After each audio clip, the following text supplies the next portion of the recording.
Good morning. This committee will come to order.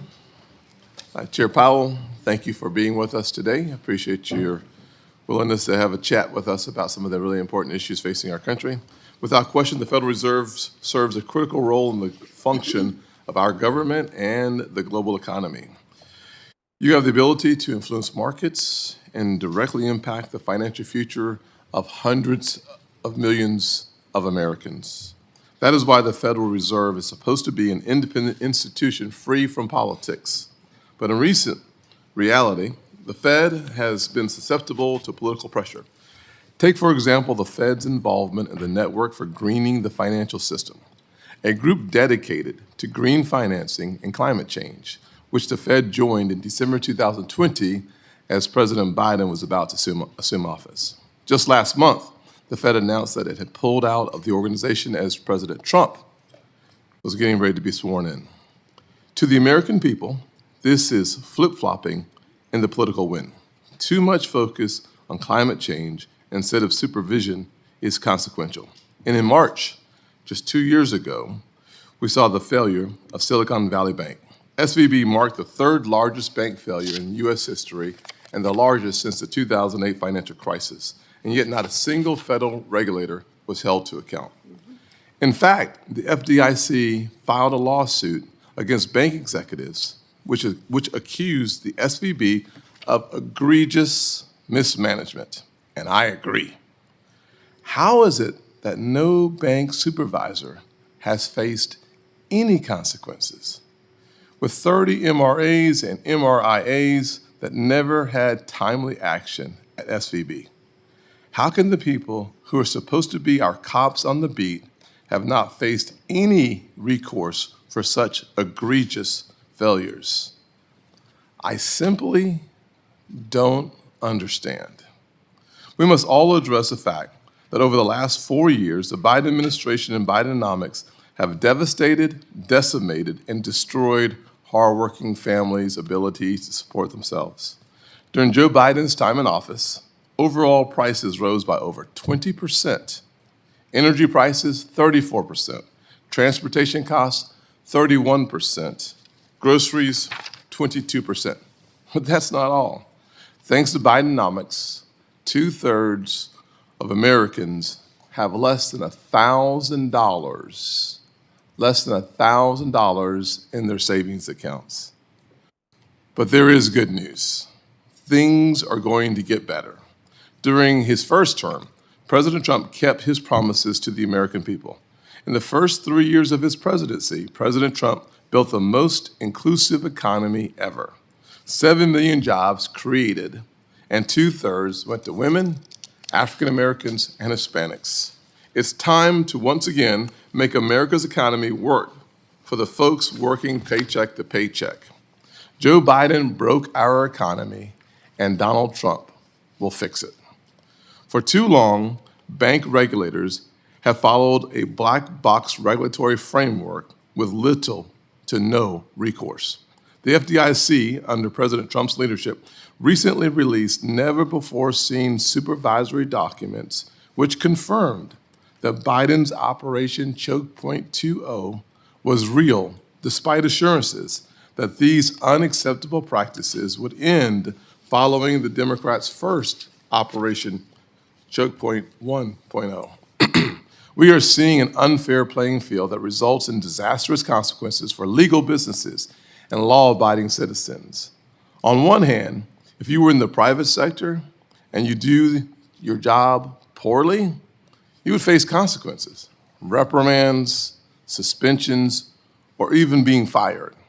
But if you are within the walls of the federal government, such as a bank regulator, you will face no consequences for your actions, even if you pressure a bank to cut off services to digital asset firms, political figures, and conservative-aligned businesses and individuals. To me, that goes against the principles of fairness and market access.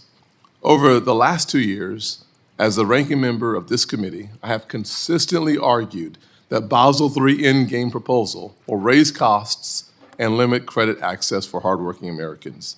And while I'm glad this proposal was not finalized, The uncertainty surrounding Basel III forced banks to put capital on the sidelines, limiting access to that capital for local small businesses across our country. Now, as chairman, I plan to work to rectify the issues of the Biden administration. Chairman Powell, I look forward to hearing from you on the Federal Reserve's future and the plans that you have for right-sizing the financial regulatory framework, specifically around Basel III. To create jobs here in America, we need to make sure there's capital and liquidity in the market. And we also want all Americans, even those growing up in poverty like I did, to know that they can access the capital necessary to start new businesses, grow existing businesses, buy a home, and pursue their American dream. Chairman, I look forward to your comments and your testimony. I will simply say that I believe that weaponizing an independent agency like the Fed for liberal positions, from debanking crypto, bank stress test, and the green financing scheme, is not calling balls and strikes as a fair referee. And I hope that we are getting ready to clean that slate, start afresh, and focus on a healthy economy. Ranking Member Warren. Thank you, Mr. Chairman. Chair Powell, it is no secret that you and I disagree on the need for strong bank regulation, on monetary policy, and on the Fed's stock trading scandals. We have sharp differences, but I believe you are a principled public servant who cares about this country. We are at an unprecedented moment. Our financial systems are facing huge risks from the economic chaos of President Trump and his co-president, Elon Musk. From on-again, off-again tariffs to on-again, off-again layoffs for tens of thousands of government workers, to on-again, off-again cuts in domestic grain purchases, to on-again, off-again support for medical research. Now, co-president Musk and his OMB director have frozen all work at the Consumer Financial Protection Bureau. There are now 0 cops overseeing the $18 trillion consumer lending market. 0 cops. Investigations into illegal foreclosures and auto repossessions canceled. Exams of giant credit card issuers to weed out unlawful junk fees canceled. Probes of illegal debt collection practices canceled. Rules to save people billions of dollars canceled.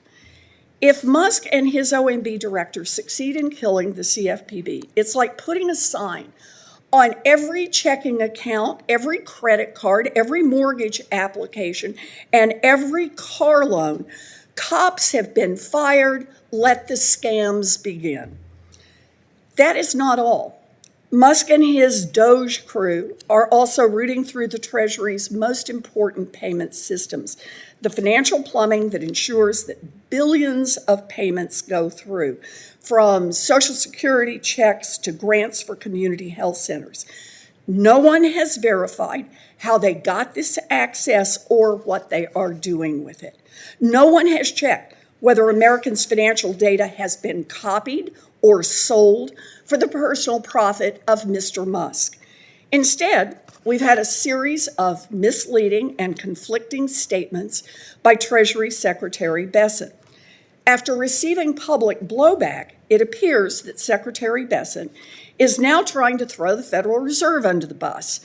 Secretary Bessent claims that Doge can't meddle with the Treasury's payment systems because ultimately the Fed is in control. Now, I'm not sure whether Secretary Bessent doesn't understand how the system works or if he's just trying to shift the blame to you. But I know he is wrong. The Fed simply executes the transactions that Treasury instructs.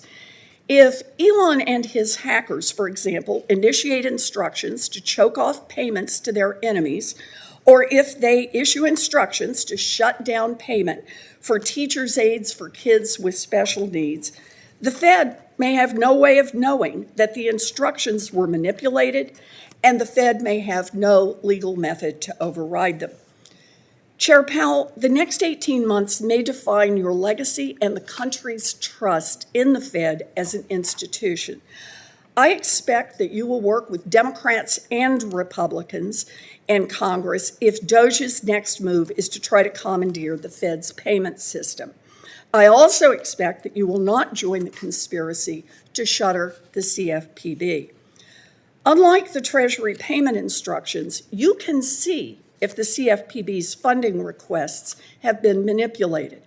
I understand that some extremists have a different view about what the law ought to be, but under the law right now, impoundment is clearly illegal.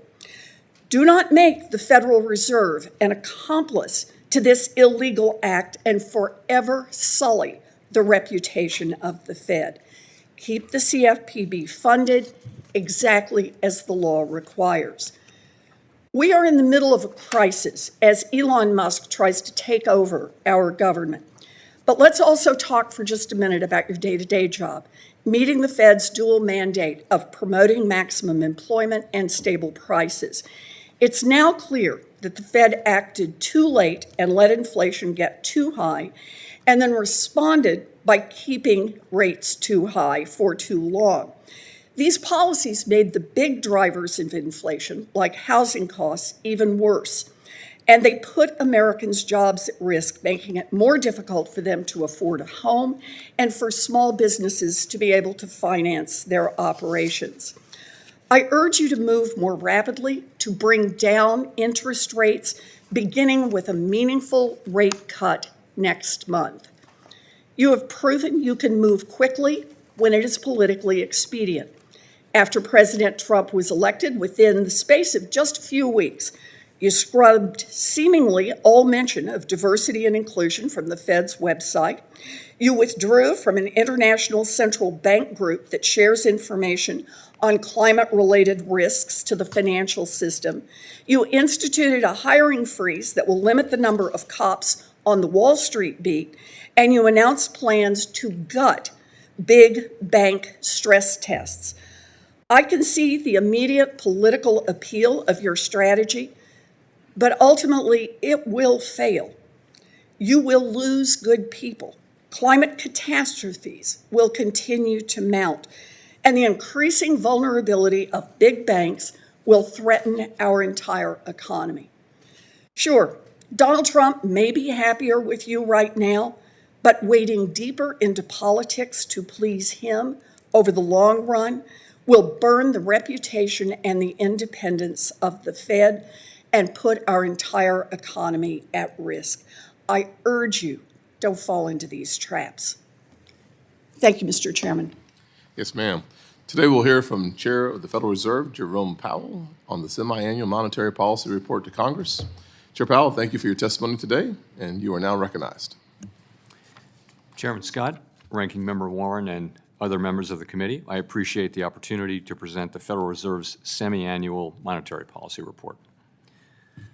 The Federal Reserve remains squarely focused on achieving our dual mandate goals of maximum employment and stable prices for the benefit of the American people. The economy is strong overall and has made significant progress toward our goals over the past 2 years. Labor market conditions have cooled from their formerly overheated state and remain solid. Inflation has moved much closer to our 2% longer-run goal, though it remains somewhat elevated.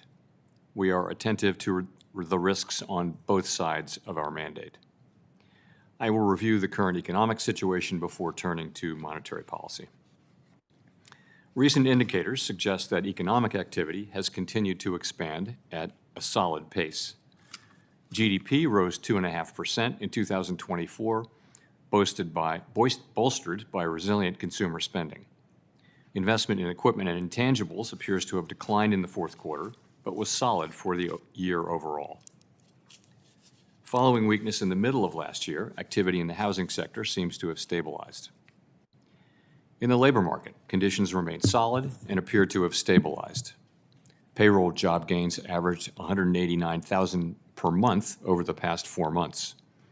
Following earlier increases, the unemployment rate has been steady now since the middle of last year, and at 4% in January remains low. Nominal wage growth has eased over the past year, and the jobs-to-workers gap has narrowed. Overall, a wide set of indicators suggests that conditions in the labor market are broadly in balance. The labor market is not a source of significant inflationary pressures. The strong labor market conditions in recent years have helped narrow long-standing disparities in employment and earnings across demographic groups. Inflation has eased significantly over the past 2 years, but remains somewhat elevated relative to our 2% longer-term goal. PCE prices rose 2.6% over the 12 months ending in December, and excluding the volatile food and energy categories, core PCE prices rose 2.8%. Longer-term inflation expectations appear to remain well anchored, as reflected in a broad range of surveys of households, businesses, and forecasters, as well as measures from financial markets. Our monetary policy actions are guided by our dual mandate to promote maximum employment and stable prices for the American people. Since last September, the FOMC lowered the policy rate by a full percentage point from its peak, after having maintained the target range for the federal funds rate at 5.25% to 5.5% for 14 months. That recalibration of our policy stance was appropriate in light of the progress on inflation and the cooling in the labor market. Meanwhile, we've continued to reduce our securities holdings. With our policy stance now significantly less restrictive than it had been, and the economy remaining strong, we do not need to be in a hurry to adjust our policy stance. We know that reducing policy restraint too fast or too much could hinder progress on inflation. At the same time, reducing policy restraint too slowly or too little could unduly weaken economic activity and employment.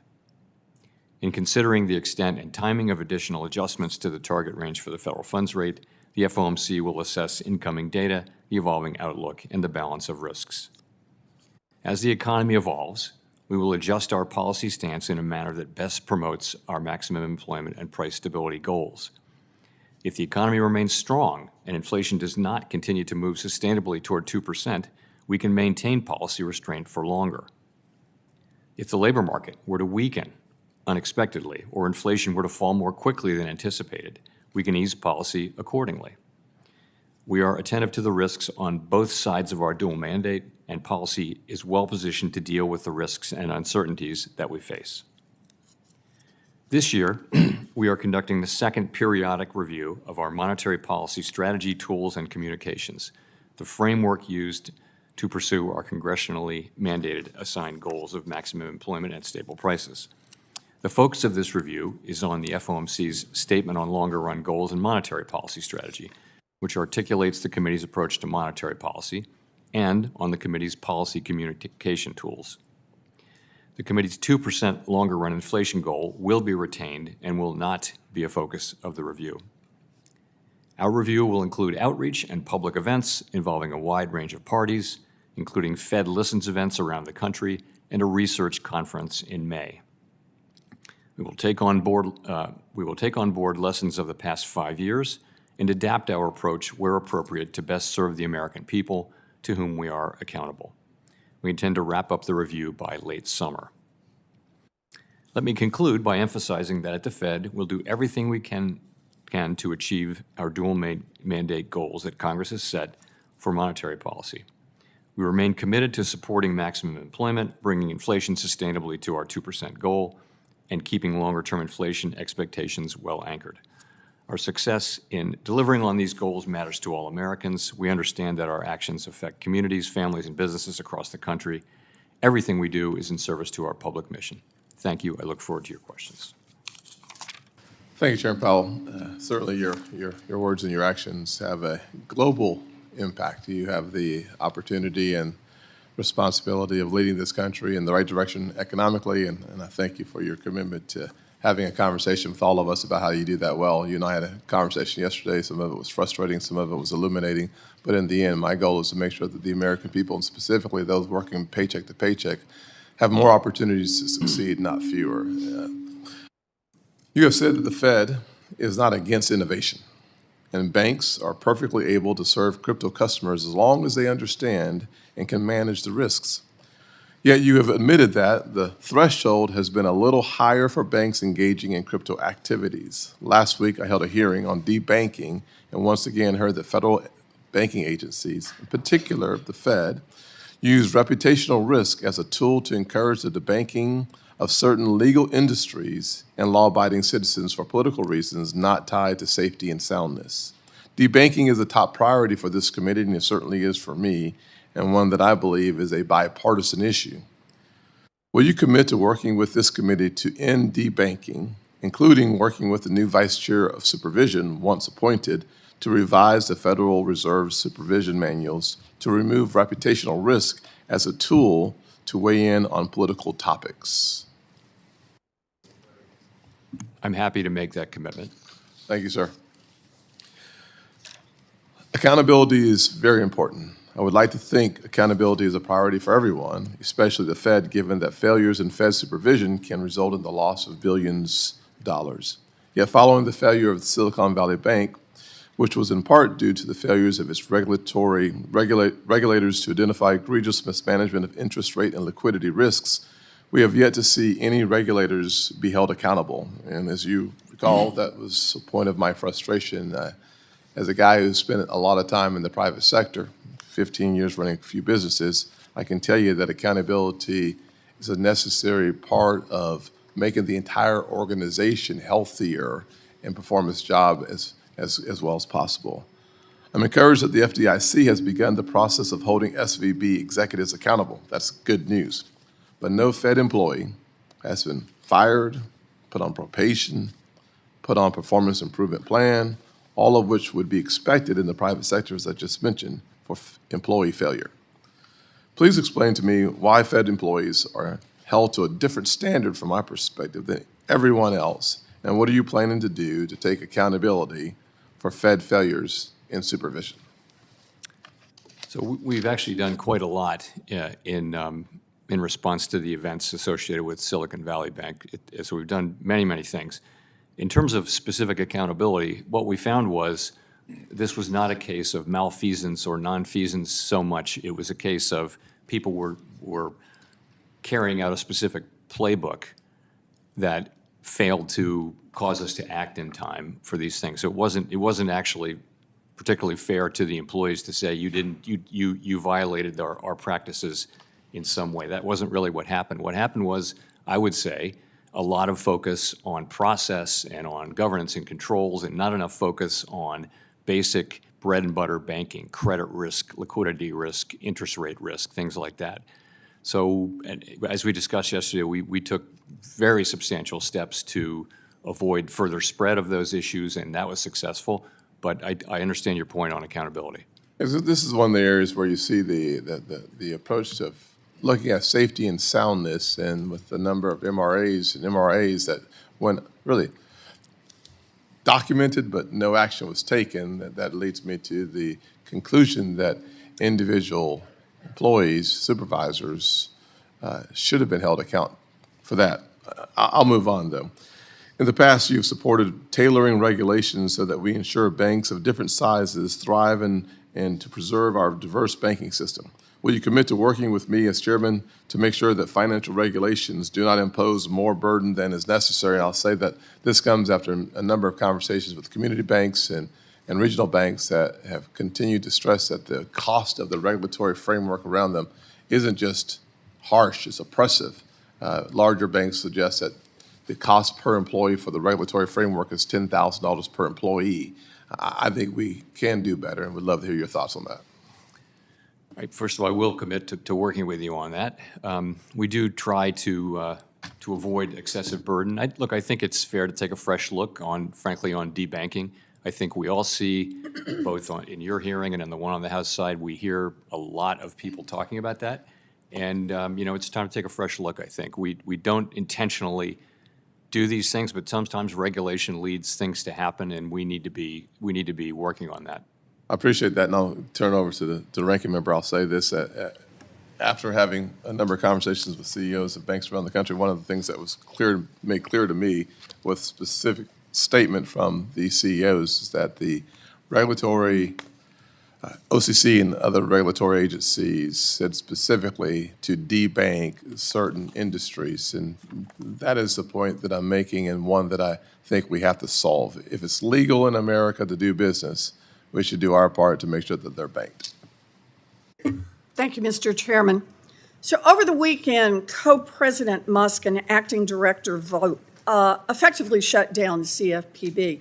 No more cop on the beat looking out for a family of four in South Carolina facing an illegal foreclosure. No more cop on the beat looking out for your grandma whose bank account has just been taken over by a scammer. No more cop on the beat looking out for people getting ripped off by giant credit card companies that are charging illegal junk fees. It also means that the CFPB is no longer doing one of its most important jobs, examining big banks to root out illegal conduct before it happens, or at least stop it before more people get hurt. Chair Powell, if the CFPB isn't on the job right now, then who is administering JP Morgan or Wells Fargo's consumer compliance exams to ensure that they are following the law? Senator, I believe that, and you would know, that Dodd-Frank moved all authority for examinations in the consumer space to the CFPB. We still have some jurisdiction. We'll talk about that in a sec. But the answer to my question, please. If the CFPB is not there examining these giant banks to make sure they are following the laws on not cheating consumers, who is doing that job? I can say no other federal regulator. No one, in other words. So thanks to Co-President Musk and CFPB Acting Director Vogt, Wall Street banks no longer have to show the bank examiners that they're not illegally opening accounts people didn't ask for, like happened with Wells Fargo, or charging illegal junk fees like the Bank of America did. But CFPB has jurisdiction only on banks that have more than $10 billion in assets. So what's happening in thousands of community banks all around the country, those that have less than $10 billion in assets? So Chair Powell, as you know, the Fed oversees consumer compliance for state member banks that have less than $10 billion in assets. Has the Fed suspended consumer compliance exams for those smaller banks, or is the Fed still on the job to make sure that those smaller banks are following consumer financial laws? Still on the job, business as usual. All right. By forcing the CFPB not to do its job, President Trump, Elon Musk, and the author of Project 2025, Russ Vought, are giving Wall Street banks an unlimited get-out-of-jail-free card so they can cheat working families, even while community banks continue to play by the rules.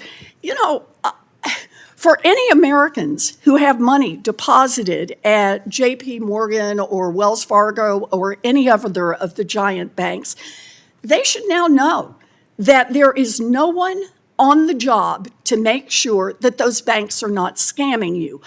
Only the smaller banks now have a cop on the beat to make sure that they aren't cheating consumers. You know, if I have my money in one of those giant banks, I might think about going to a smaller bank where the protection, at least right now, is a whole lot better. Now, at the same time that the CFPB is under attack, the Fed is buckling to pressure from Wall Street to erase other safeguards for the too-big-to-fail banks. During the first Trump administration, under your leadership, the Fed weakened the big bank stress tests, including by giving the big banks some of the answers to the test in advance. I called you out on it, but you promised right here in this committee that you would not give those banks the whole answer key. I'm going to quote you back. You said, complete knowledge of the models could lead to a model monoculture in which all firms have similar internal stress testing models, which could increase the correlation of risk in the system and miss key idiosyncratic risks faced by the firms. I agreed with you. But several weeks ago, the Fed announced that it has plans to do exactly that, hand all of the answers over to the giant banks.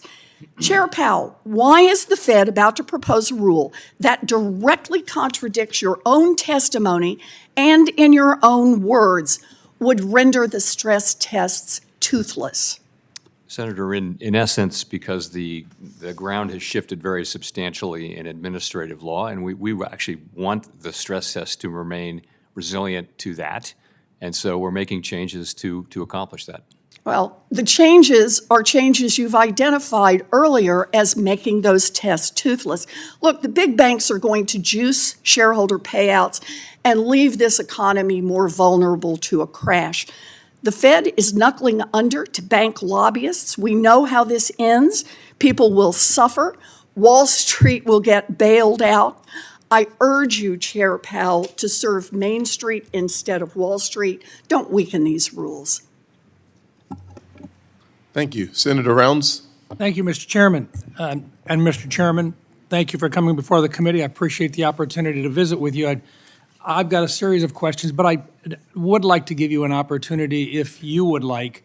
The suggestion that the ranking member has made here is that the big banks can now scam individuals right now.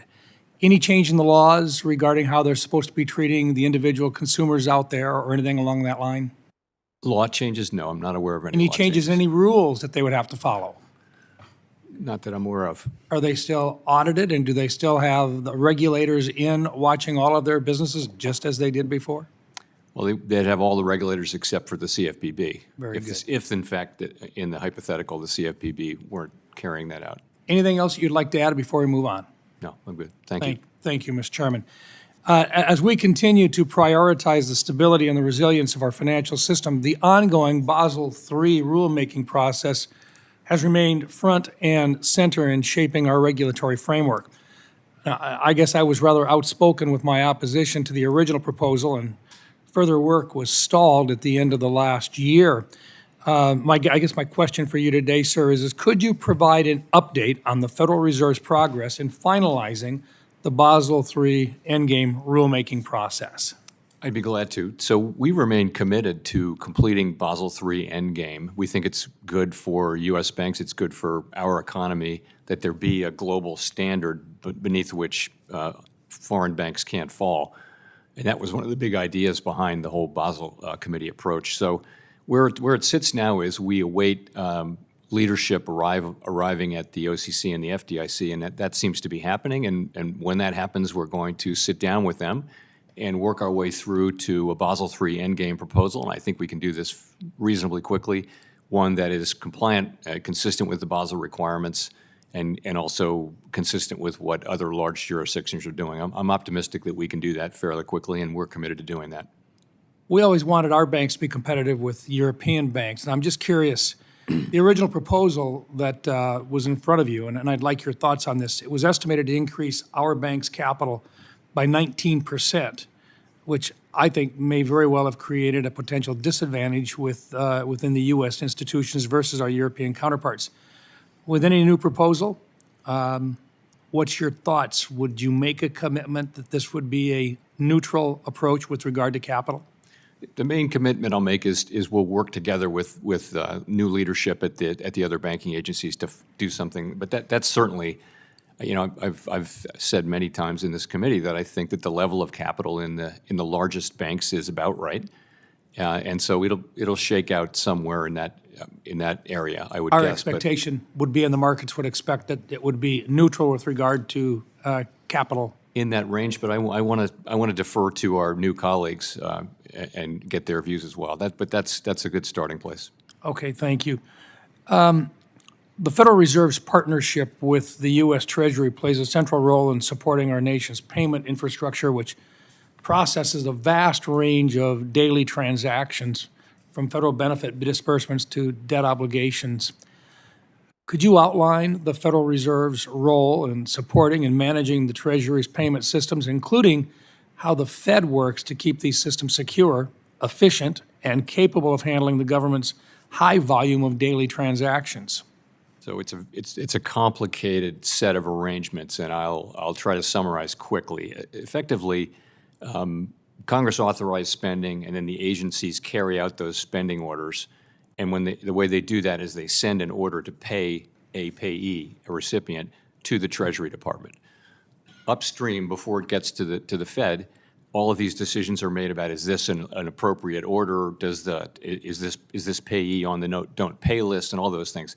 Once all of that is set, it comes to the Fed, and by that I mean 4 or so of the reserve banks, and we actually make the payment. We take the money out of the Treasury General account and we make the payment. We make no judgments whatsoever. Those are all made upstream from us, and we are in fact the fiscal agent of the Treasury. Confirm for me today, is the system safe today? I believe it is, and I will tell you, we are very strongly committed to the integrity, efficacy, resilience, and all those things of this system. And people do depend on this in a big way, and we're committed to that. One last question for you, sir. The failure of Silicon Valley Bank, and the chairman brought this up. I'm just curious, recognizing a lot of banks out there looked at this, it cost the other banks in the system a lot of money to pick up the costs involved in the losses. Nobody's been fired, but you did indicate that it was a failure in the playbook. Has the playbook been revised, or can we expect that it will be revised? In a lot of ways, it's been revised, yes. I can go into some details. I mean, one thing that didn't happen was, for example, the supervisors didn't follow through aggressively enough on things that they'd said. If they'd done that could well have been enough to stop it. But a lot of it was just not focusing enough directly on what was a very large amount of interest rate risk, a large portfolio of long-term securities matched up with an unstable funding base. And somehow people wrote about that, and not the Fed, but others wrote publicly about this, but somehow we don't expect bank runs outside of a crisis in this country, and that's what that was. It was a bank run, and bank runs are incredibly damaging. I think everyone learned a lot from that and is determined to do better. Thank you, Mr. Chairman. I think this is one that I think, as you appropriately pointed out, I think this is an area where a lot more questions are out there yet, and I think if it's the playbook that was the problem, I think perhaps a discussion about how that playbook has been revised would be appropriate in the future. Thank you, Mr. Chairman. Thank you. Senator Cortez Masto. Chairman Powell, thank you, and thank you always for the conversations in between these hearings as well. Let me focus on a couple of things of concern, and you touched on a little bit of this, and I think this is important to clarify. There was a change in the law when the CFPB was created. The CFPB examines the banks and enforces the law, whereas the Fed only supervises those banks. Is that correct? Or how would you determine that relationship? With the CFPB? So Dodd-Frank took a lot of the consumer compliance jurisdiction away from the other banking agencies and gave it to a newly created agency, the CFPB. We retained a residual amount of that, as we just discussed, which was banks under $10 billion in assets. But the CFPB essentially took all of that when Dodd-Frank came into being. So as it was created, when you two were working together, the Federal Reserve collaborated with the Consumer Bureau when supervising those large banks, correct? Yes, we still retain supervision over all the holding companies and also of Fed member banks. And let me ask you this then, does the Federal Reserve enforce consumer protection laws now for things like money transmitters? Not for money. That would be the consumer for protection, that would be Fed member banks. CFPB? Yes. Okay.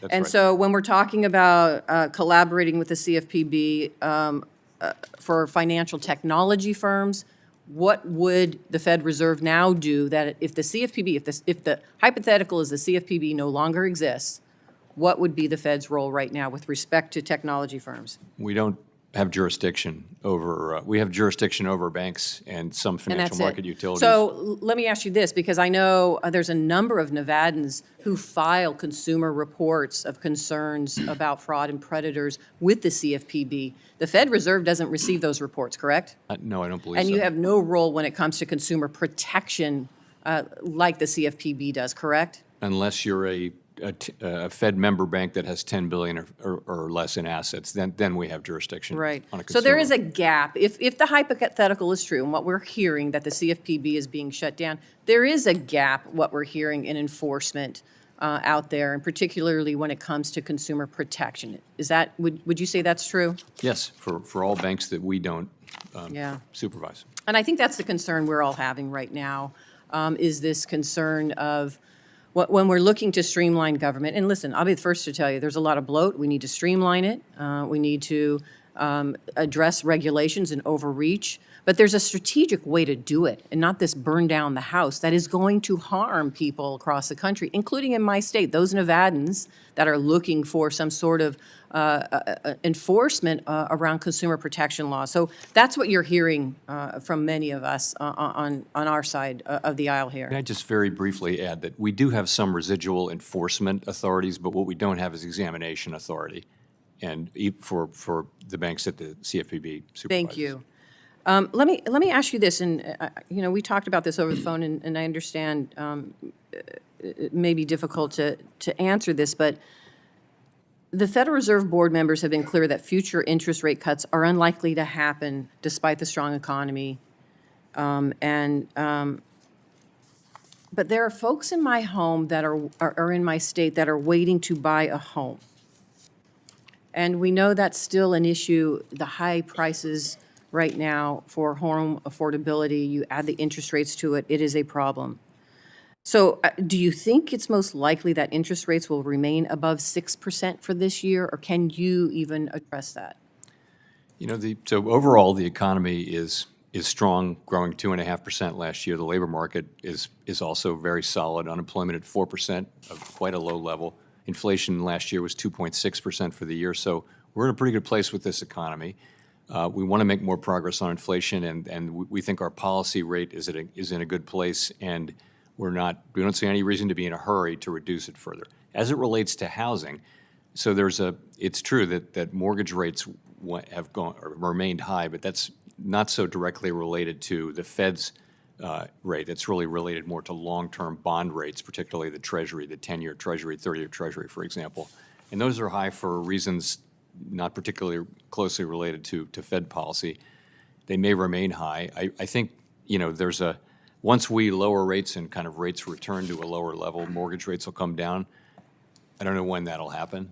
And even when it does happen, we're still going to have a housing shortage in many places. Thank you. Chairman Powell, thank you again for being here. Thank you, ma'am. Next will be Senator Kennedy. Thank you, Mr. Chairman. Thank you, Mr. Chairman, for being here. Okay, great. Yes, ma'am. My friend, our ranking member, said that you are knuckling under to the big bank lobbyists. Is that true? No.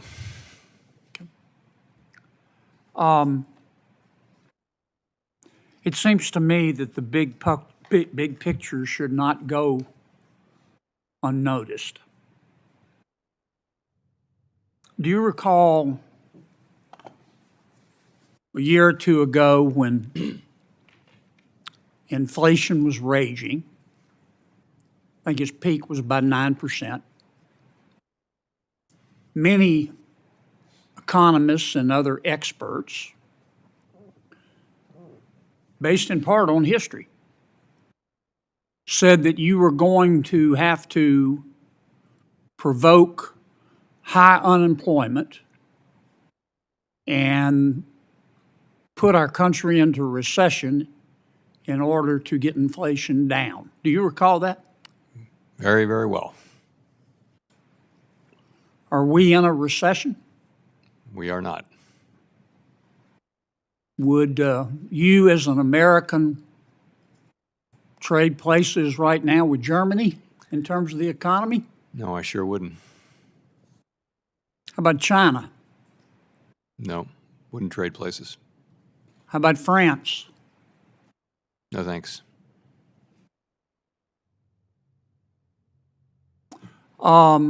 Things aren't perfect. Inflation's obviously still sticky, and long rates are too high, which I want to talk about in a second. But the fact is, knock on wood, we have experienced a soft landing, haven't we? Not for me to say, really. I'll let others Well, have make we that. experienced a hard landing? No, we sure Are haven't. we in a recession? No, we're not. I call that a soft landing. And it seems to me that you and some of the ladies and gentlemen who are your colleagues at the Federal Reserve behind you deserve some credit for that. Thank you. I don't know why you don't take the credit. Everybody else in Washington, D.C. does. Again, I'm not saying things are perfect, but I never imagined that our landing could be this soft, albeit not perfect. And I wanted to thank you and your colleagues for that effort. You sure didn't get any help from Congress and on the and our president on the fiscal side. I don't expect you to comment on that. You and the Federal Reserve can to a large extent control short rates, can't you? Yes. Through the Open Market Committee. You can't control long rates, though, can you? No, we can't. Why is that? So a lot of things go into long rates, and one of them is the expected future short rate of Fed policy, but many, many other things go in. Expectations of inflation in the longer run, the sort of risks around the economy and around the budget deficit go into something called the term premium, which is the part we can't explain when we do these decompositions. And so, you know, it's set by supply and demand in the bond market at the long end, and we're not particularly. We have some influence, but mostly not. Many Americans are looking at short rates and looking at the Fed's behavior and how you reduce inflation, but they don't see the long rates going down, and obviously that affects mortgage rates. And I would encourage you and your colleagues to spend some time explaining to the American people why that is. Final question. If you went home tonight and Mayor Powell, your spouse, said, you know, I got a call today from our bank, and they're debanking us. They're worried about their reputational risk because they don't like our politics. Would you think that fair? No, I sure wouldn't. And as I mentioned earlier, I too am troubled by the quantity of these reports, and really want to understand better why this is happening. You know, one theory is that banks are just very risk averse around BSA and money laundering, and that's because we're so tough on them, and that they just don't. Any red flag is enough. But it may be that this whole thing with reputation risk needs to be thought about. It's actually coming out of our one manual that we use. We're taking that concept out, the manual that we've been using for account access for master accounts. We're just going to take that out. But I think this needs a fresh look, and I think it's time for that, and we're going to do that. Well, I've asked our chairman, and he has agreed to invite some of the CEOs of some of the banks that have been debanking people. The CEOs, Yes. not their lawyers, not their PR consultants, Not the lobbyists. not their priests, them, the CEOs to come in and let's talk about this and find out what the hell's been going on. Thank you, Senator Kennedy. Thank you, Mr. Chairman. Senator Reed. Thank you, Chairman Scott. Chairman Powell, welcome. Thank you very much. I think your monetary policy combined with the Biden fiscal policy over the last 4 years has made a tremendous difference. We've avoided a recession. And I'd like to remind people how far we've come. In 2020, the gross domestic product decreased 2.2%. The unemployment rate finished the year at 6.7%. By 2024, gross domestic product grew 2.5%. The unemployment rate was 4.1%. Labor force participation rate went up from 61% to 62.5%. And that's a combination of your work together with the fiscal policy of the Biden administration. So I thank you for that. One of the issues before us today is the issue of tariffs. In July 2018 testimony, you stated, Mr. Chairman, countries that have remained open to trade, that have not erected barriers, including tariffs, have grown faster and had higher incomes. Do you still believe that? Yes, I do. I would stand by that. So President Trump's tariffs on China, Canada, and Mexico will obviously raise costs on families. In fact, some economists, many economists, project about $1,200 per year households will be paying extra, an increase of inflation by nearly 1%, economic growth depression, and, for example, the increase of the average car price by $2,700. Is that a wise policy? So I guess I ought to say this. I think the standard case for free trade and all that logically still makes sense. It didn't work that well when we have one very large country that doesn't really play by the rules. And in any case, it's not the Fed's job to make or comment on tariff policy. We, really, that's for elected people, and it's not for us to comment. Ours is to try to react to it in a thoughtful, sensible way and make monetary policy so that we can achieve our mandate. Just this weekend, the president removed the board of the Kennedy Center and made himself chairman. What would you do if the president tried to remove a member of the Federal Reserve Board? Well, it's pretty clearly not allowed under the law. Thank you. We've communicated back and forth about synthetic risk transfer as a potential danger to the banking system. And could you give us some insights on how we can improve financial stability by regulating these transactions more appropriately? So what we've been doing for some time now is looking at them on a case-by-case basis. And if they really do transfer risk successfully, then that's okay. I mean, it's a good thing if a bank wants to transfer risk off its balance sheet in a way that it gets compensated for and all that.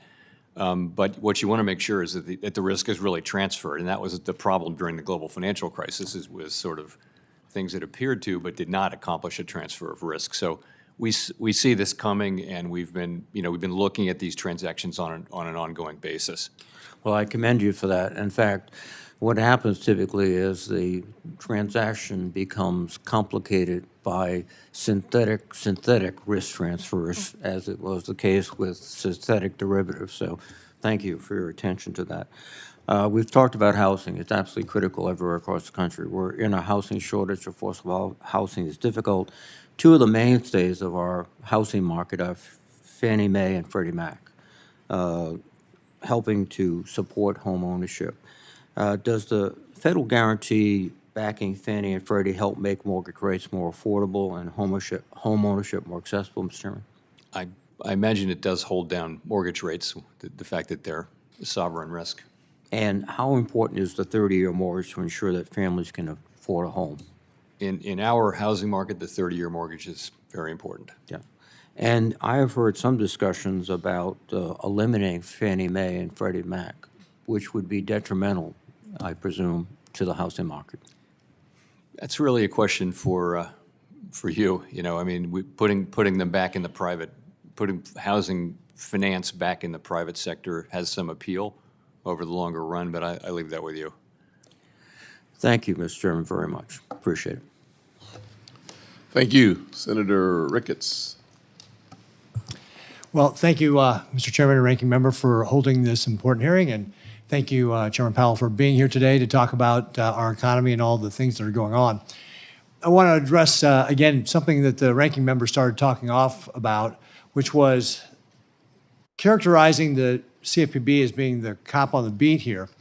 But I can tell you, as having been a governor and having a Department of Banking that reported to me, that if any consumer would contact us and make a complaint about a bank, even a big bank like JP Morgan, we would investigate, as could the OCC, the FDIC, the FTC. So to characterize that nobody's out there looking for consumers, I think, is inaccurate. And we ought not to try and scare consumers right now that somehow this is the case, because if you do have an issue, if you're a consumer, please reach out to your State Department of Banking, because those folks are going to look out for you. I can tell you that because I used to have one of those Department of Bankings. They did a fantastic job of looking out for the consumers. One of the things that has also impacted consumers is inflation. Prices under the Biden inflation were up 20%. An average household is paying $13,000 more today than they were for the same standard of living they had before Joe Biden got elected. We see that grocery prices, for example, are up 22%, rents up 23%. Simply put, Nebraskans are economically worse off today than they were 4 years ago, and I expect that that's part of the reason why we saw this change in the administration. They thought that that was not something that they wanted to continue to pursue. They didn't want the same policies being followed. We have to end the reckless federal spending, rein in inflation, and be responsible about how we make decisions to be able to grow the economy. One of those areas that I'm concerned about is the expansion of the Fed balance sheet. The Fed's balance sheet before, at the end of 2019, so before the pandemic, was about $4.1 trillion. By May of 2020, the Fed expanded that to $7 trillion, and by 2022, the Fed's balance sheet hit an all-time record of $8.9 trillion. Inflation peaked at 9.1% that year, a high we had not seen since 1981. Now, I'm encouraged by the actions the Fed has taken with quantitative tightening to shrink the balance sheet down to $6.85 trillion, but $6.85 trillion is still too high. And one of my concerns with this, Chairman, is that that's kind of one of your tools to be able to guard against a downturn in the economy or some sort of shock. You obviously used it during the pandemic. Looking ahead long term, will the Fed Reserve continue to this course of unwinding the balance sheet? Yes, so what we said is that we intend to slow and then stop the decline when reserve balances are somewhat above the level that we judge consistent with so-called ample reserves. The most recent data and the feel of the markets is definitely that reserves are still abundant. They're about the level they were at when runoff started, because the runoff has really happened out of the overnight repo facility, reverse repo. So yes, it's an ongoing thing, and we're not yet where we're headed. So what kind of pace can we expect? And I know that obviously there's going to be a lot of factors like what happens to the economy over the course of next year. But if things were going to go along the way they are today, you've already said the economy's doing well. Inflation's a little higher than we want it to be at 2.6%, but unemployment's at 4%. If these commissions, and I think you used the word stable quite a bit, if these conditions were to remain stable throughout the course of the year, would you have a range that you could give us of where the balance sheet might be if we were talking again here in January 2026? We basically we're going to be looking at reserve conditions in reserve markets, and trying to stop a little bit above what we consider ample. And we think we're meaningfully above that now. We can't put a number on it because you can't directly know the demand for reserves other than by observing behavior in the market and then putting a little bit of a buffer on it. So I can't give you an exact number, but for now it's ongoing, and we have a ways to go. What kind of conditions would have to happen for you to start going back to quantitative easing? So quantitative easing. That's a tool we tend to use when we're at the effective lower bound and we can't cut interest rates anymore. So nothing like what you're seeing in the current day. It's a different test for stopping quantitative tightening, but we would use QE going forward only in a situation where rates are at zero, and we're a long way from zero now. So that you think that, again, just generally speaking then, if things were to remain stable, you'll continue to unwind the balance sheet, you'll continue the quantitative tightening. Can't give me a range on this? Is that what I hear you saying? That's right. That's right. Okay, great. Well, I encourage you to keep doing that, because, again, I think that's important to be able to make sure that you've got powder for the next issue that we may face. So thank you very much, Mr. Chairman. Appreciate you being here. Senator Warner. Thank you, Mr. Chairman. Chairman Powell, good to see you. One of the things we've talked about in the past, and I've got 2 or 3 issues I want to get through fairly quickly, is that that while our regulatory framework should always promote financial innovation, that innovation can't come at the expense of things like anti-money laundering, consumer protection, financial stability. I continue to worry, in many of these hearings, where we keep seeing this regulatory creep outside the boundaries of traditional financial regulation.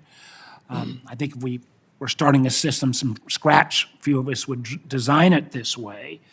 But it is one of the reasons why I'm looking forward to working with Chair Scott and my colleague, Senator Lummis, on a framework at looking at stablecoins in particular within the regulatory perimeter.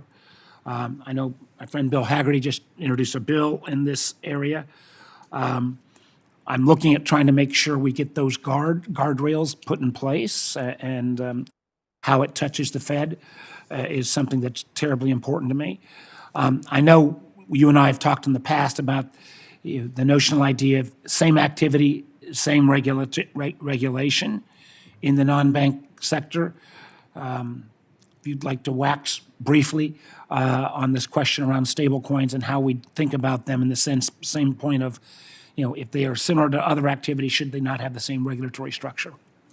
So we definitely support these efforts to create a regulatory framework around stablecoins. Stablecoins may have a big future with consumers and businesses. We can't know that now, but it is important for the development of stablecoins in a safe and sound manner, and a manner that protects consumers and savers and all, that there be a regulatory framework. So we see these bills, and we're in contact as we were in the last Congress, and trying to add our technical thoughts and how to do this. And we think it's a very constructive exercise. Well, we do think, you have a lot of expertise in this session, and there are people people come with lots of opinions on everything in crypto, from over the top to the other end of the spectrum. And I'm gonna need to rely on your expertise as well as we try to work through some framework for stablecoins.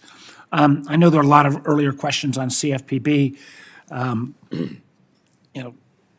think the record is pretty darn good. It's returned $20 billion to consumers.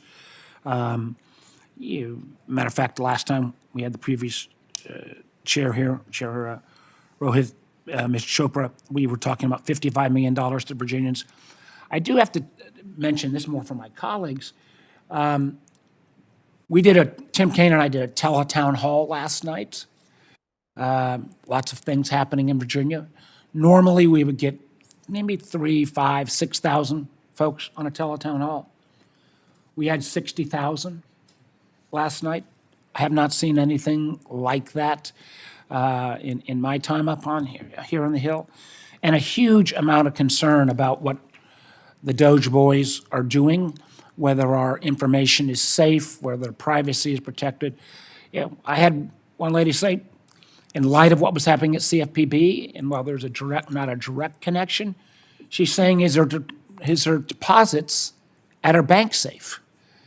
We tried to give her a assurance, but I said, you know what, ma'am, I'm going to be talking to the chairman of the Federal Reserve tomorrow.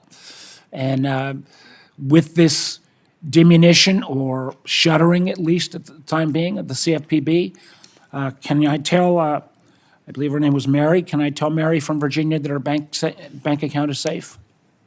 I think bank accounts overall across the economy are safe, yes. We've still got deposit insurance at the FDIC, and the banking system is well capitalized and safe. Well, again, I think the concern was being raised was that the diminution of consumer protections lent her concerns about whether that dollar being safe. Last thing I want to recognize is that,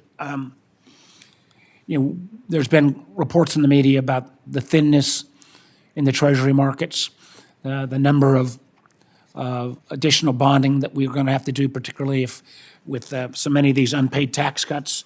Matter of fact, one of the things that was really striking to me was that yesterday the president mentioned how he was, quote, examining treasury debt payments for possible fraud, and suggested that our debt might not be as high as possible.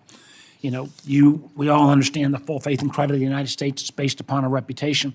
If this president were to suddenly say, I'm wiping off X amount of debt because I don't believe we owe it, what kind of effect would that have on both stability of the dollar and the overstability of our economy? It will probably not surprise you that I will defer to you on that question. So you think it would be, from a Fed standpoint, the President of the United States starts to saying not going to pay our Treasury debt, you're going to have no view at all? I'm not going to comment on things that the President says. I would like to see us at some point get a stronger answer on that, because I think that in light of the President's willingness to shut down agencies willy-nilly, his ability to potentially curtail payment of debt, I think would have devastating consequences on our economy. Thank you, Mr. Chairman. Senator Britt. Thank you, Mr. Chairman. Obviously, there's been a lot of conversation both in and out of this hearing room today. Conversations about a co-president referencing Elon Musk, referencing the work that DOGE is doing. I think it's important to remember that President Trump ran on this. I mean, he said, we're going to look for wasteful spending across our government. We're $36 trillion in debt, y'all. That's not only fiscally irresponsible, it is actually morally irresponsible. And the difference in this administration and the last administration is that President Trump is actually the final arbiter. And it's interesting that none of you had anything to say over the last 4 years when it is clear that our commander-in-chief was not in command. And if we're going to use the term co-president, then let's go back and say co-president Jake Sullivan, co-president Ron Klain, co-president Jill Biden. I mean, it seems that some of the biggest decisions were made during the president's afternoon nap time. And so I just think we need to be a little bit more honest about what's been laid out and what's actually occurring. Chair Powell, I want to discuss some monetary policy issues, but I first want to highlight a few supervisory items.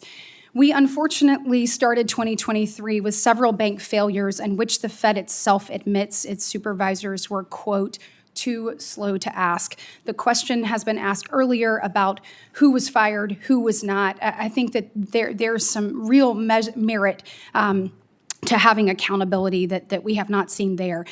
In the aftermath of those failures, the Fed was certainly not slow to act when it came to new regulations, like the new capital requirements that would have put the U.S. banks at a global disadvantage and actually hurt consumers in my state.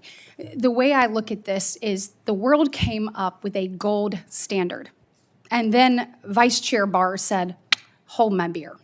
And unfortunately, that hurts Alabamians.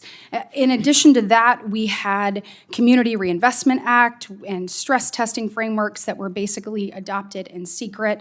Or as we discussed last week, the reputational risk and just the arbitrary nature of that and those standards that were used to push political agendas. None of this is acceptable, and we've got to take a look at how to promote greater accountability and transparency into the Fed's supervisory function. Shifting gears, as of January 30th, the Federal Reserve had a mark-to-market loss on its balance sheet of roughly $221 billion. In fact, I looked back and the Fed has posted losses since September of 2022. Meanwhile, we've seen transfers to the CFPB totaling $2 billion since September of 2022. So just to clarify, Chair Powell, these money transfers are requested by the CFPB director each quarter and then directly deposited by the Fed. Is that how that works? So the director of the CFPB requests money, and we, under the law, we send that money, yes. So, in fact, but Dodd-Frank actually prohibits the Fed from actually reviewing or amending those requests. That is correct. And so it gives full discretion to the CFPB Up director. to, I think, 12% of our, there's a ceiling on that, but that's correct. So just to level set, how many times, has the CFPB funding request been denied by the Fed? We don't have the authority Zero. to deny it under the law. Zero, right? Zero, yeah. Yeah, that's what I thought. And by the way, I'd like to applaud the current administration and acting director Vogt for inserting some accountability back into the agency by pausing these quarterly just blank checks. On that, I know there's been a lot of conversation around the Bureau over the last few days, but I do want to focus on those last couple of years, particularly the $2 billion the CFPB received from September 2022 up to the last receipt on January 2nd, 2025. Congress specified in statute that the Fed shall fund the CFPB through the combined earnings of the Federal Reserve System.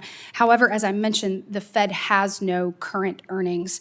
It has a balance sheet of negative $200 billion. So instead of the recent audit statement saying the Fed is funding the CFPB through assessments on its reserve banks, Mr. Chair, there are only 2 statutes that authorize the Fed to make reserve bank assessments, and neither permit the CFPB to fund transfers. So what authority exactly did the Federal Reserve have to assess the reserve banks in this manner over the last 2 years? I just wanted kind of a fact-finding. We looked at that question very carefully, and it's very clear on the law and the legislative history that we're still required to make those payments to do so. Appreciate it. Thank you. Senator Van Hollen. Thank you, Mr. Chairman. I would point out that candidate Trump did not run on implementing Project 2025. In fact, when he was asked on the campaign trail about Project 2025, he said, "I don't know anything about that. Who are those people?" And yet he early on and quickly installed a key architect of Project 2025, Russ Vought, as the head of the Office of Management and Budget, which we know is the command and control center for the budget overseeing all federal agencies. And that's what Elon Musk is doing now. He's implementing Project 2025, the same Project 2025 that candidate Trump said he knew nothing about. And he said that because he knew it was unpopular. He knew it would be unpopular to take the financial cop off the beat. And I want to start by talking about what's happening over at CFPB, the Consumer Financial Protection Bureau, because that is the cop on the beat to go after fraudsters and scammers who cheat Americans out of their hard-earned money. And they have returned billions of dollars to our constituents, to the consumers who have been victims of these scams. And in doing so, they've earned some powerful enemies who want to shut them down. And Elon Musk is doing that dirty work on behalf of those fraudsters. And there's something especially twisted about the richest man in the world shutting down an agency that helps victims of scammers and fraudsters recover just a little bit of their hard-earned money. And I find it especially interesting that the new self-declared head of the CFPB, Russell Vought, told employees not to come into the office and essentially to stop work. Here's what he wrote, and I'm quoting, "Employees should not come into the office," unquote, and stand down from performing any work task, unquote. So this is an interesting situation. Federal employees continue to get paid, but the Trump administration tells them to stop doing their work. That apparently is what the Trump administration thinks is a good deal for the American taxpayer, to pay employees to not to do their job. So, Mr. Chairman, I have a simple question for you. Is that a practice that you pursue at the Fed, to pay your employees but tell them not to come to work? Have you done that? No. That wouldn't be very efficient, would it? No. No, it wouldn't. And yet, that's what the so-called Doge boys, efficiency boys, are doing. In addition to that, they're rummaging through the private, very personal, sensitive information of Americans at the Department of Treasury. So it seems to me that the Trump administration and Elon Musk are focused on everything except what Donald Trump said he was going to focus on during the campaign, which was to bring prices down. And when you look at the price of eggs these days, I noticed that Waffle House just instituted a new 50-cent per egg surcharge due to the nationwide rise in the cost of eggs. They said that's going to be a new surcharge, and other restaurants are following suit. You've seen that, right, Mr. Chairman? Yes. Yeah. And at the same time, the Trump administration has restricted federal agencies from providing the public with information about the bird flu, avian flu, which is part of the cost of egg increases. So what we're really facing here is an administration that campaigned on bringing down prices and is not doing that, did not campaign on Project 2025, and that's what they're doing. But when it comes to prices, Mr. Chairman, the president's also talking about significant increases in tariffs. Our Republican colleagues are also talking about passing a tax bill that gives way disproportionately to the super wealthy, and which will add trillions to the deficit by their own account. They're talking about playing around with the baseline. So my question to you is simple. All things being equal, do big increases in tariffs and increasing the deficit and debt put upward pressure on inflation? Isn't that simple math? You know, it really does remain to be seen what tariff policies will be implemented, and I just think it would be unwise to speculate when we really don't know. I mean, we see proposals, but it's so hard to say what's going to happen. And Well, last time the Trump administration was in office, the Fed took actions because they were concerned about the impact of increasing tariffs. Isn't that the case? we wound up cutting rates in 2000 and I guess it was 19, but it really was because growth slowed and confidence was weak and the global economy was weakening. So the net effect of all that's what we look at. And it's really not just tariffs. It's tariffs, immigration, fiscal policy, and regulatory policy. And those will all go into a mix, and we'll try to make sense of it and do what's right for monetary policy. If you could just get back to me, I'm not on the question of increasing the deficit by trillions of dollars and what impact you believe that has on inflation and prices. Thank you, Mr. Chairman. Yes, sir. Senator Lummis. Thank you, Mr. Chairman, and thanks, Chairman Powell, for being with us today.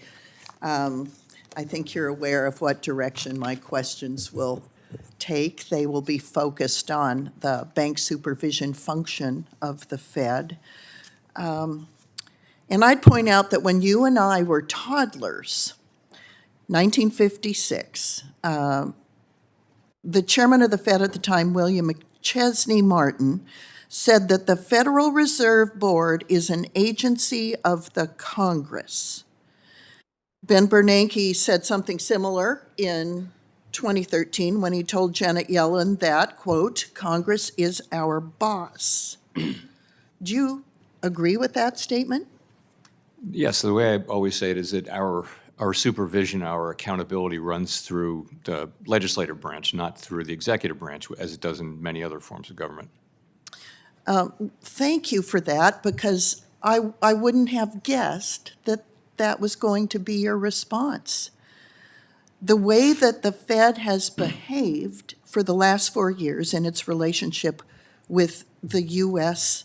Congress is to thumb its nose at Congress. Your staff has repeatedly stymied information requests from this committee, notably made by myself, the chairman, the ranking member, Senator Tillis, former Senator Pat Toomey, and others. In my experience, the Fed is a black hole. It consumes information, but it never releases it.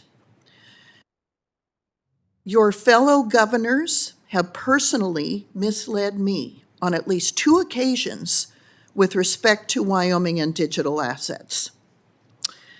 And in recent federal court filings, former Senator Pat Toomey has accused your staff of lying to him while providing technical assistance on legislation that passed in the National Defense Authorization Act in 2022. Now, I have behind me a statement by the Fed's General Counsel, one of the staff that's sitting behind you today, who said, quote, the Fed generally resists legislative prescriptions. Now, to me, that's thumbing his nose at Congress, the very people that you and I just agreed you are responsible to and the people depend on. So this is why the American people think there's a deep state. This is why they think there are faceless bureaucrats making policy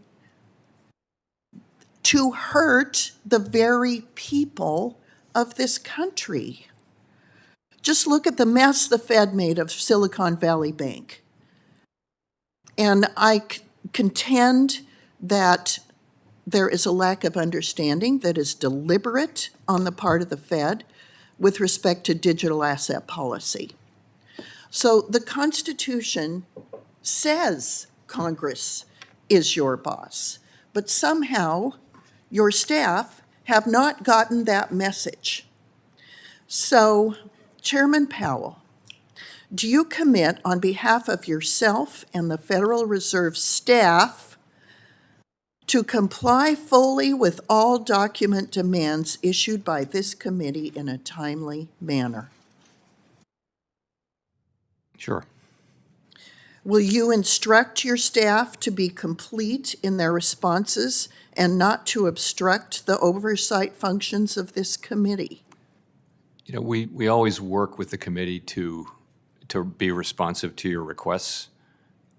Sometimes they're beyond our capacity to respond to, and we work with committee and with committee staff to do that, but we're always responsive to committee requests. And I'll look forward to engaging with you when you feel that our requests are outside of the scope of the oversight that we have over the Fed. Do you commit to disciplining or removing any staff that are found to have engaged in debanking activity furthering Operation Choke Point 2.0 or other misconduct?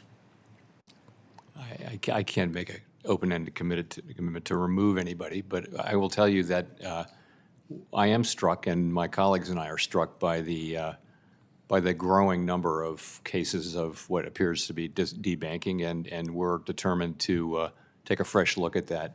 In fact, I took the thing that you showed during the debanking hearing.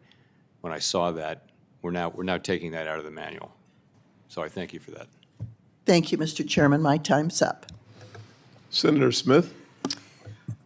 Thank you, Mr. Chair and Ranking Member, and thank you, Chair Powell, for being with us today. I appreciate your presence here. I'd like to start with the issue of the rising cost of home ownership, something that I know is of great interest to many of my colleagues on this committee. I know, Mr. Chair, that you care a lot about home ownership and making home ownership accessible and available to folks. My colleague, Senator Lummis, as well, many of the folks on my side of the aisle as well. And so I think this is something that we can agree on, that the rising cost of home ownership is a big challenge for our constituents, for Americans. And one of the big pressures, there are many, but one of the big pressures is the rising cost of home insurance.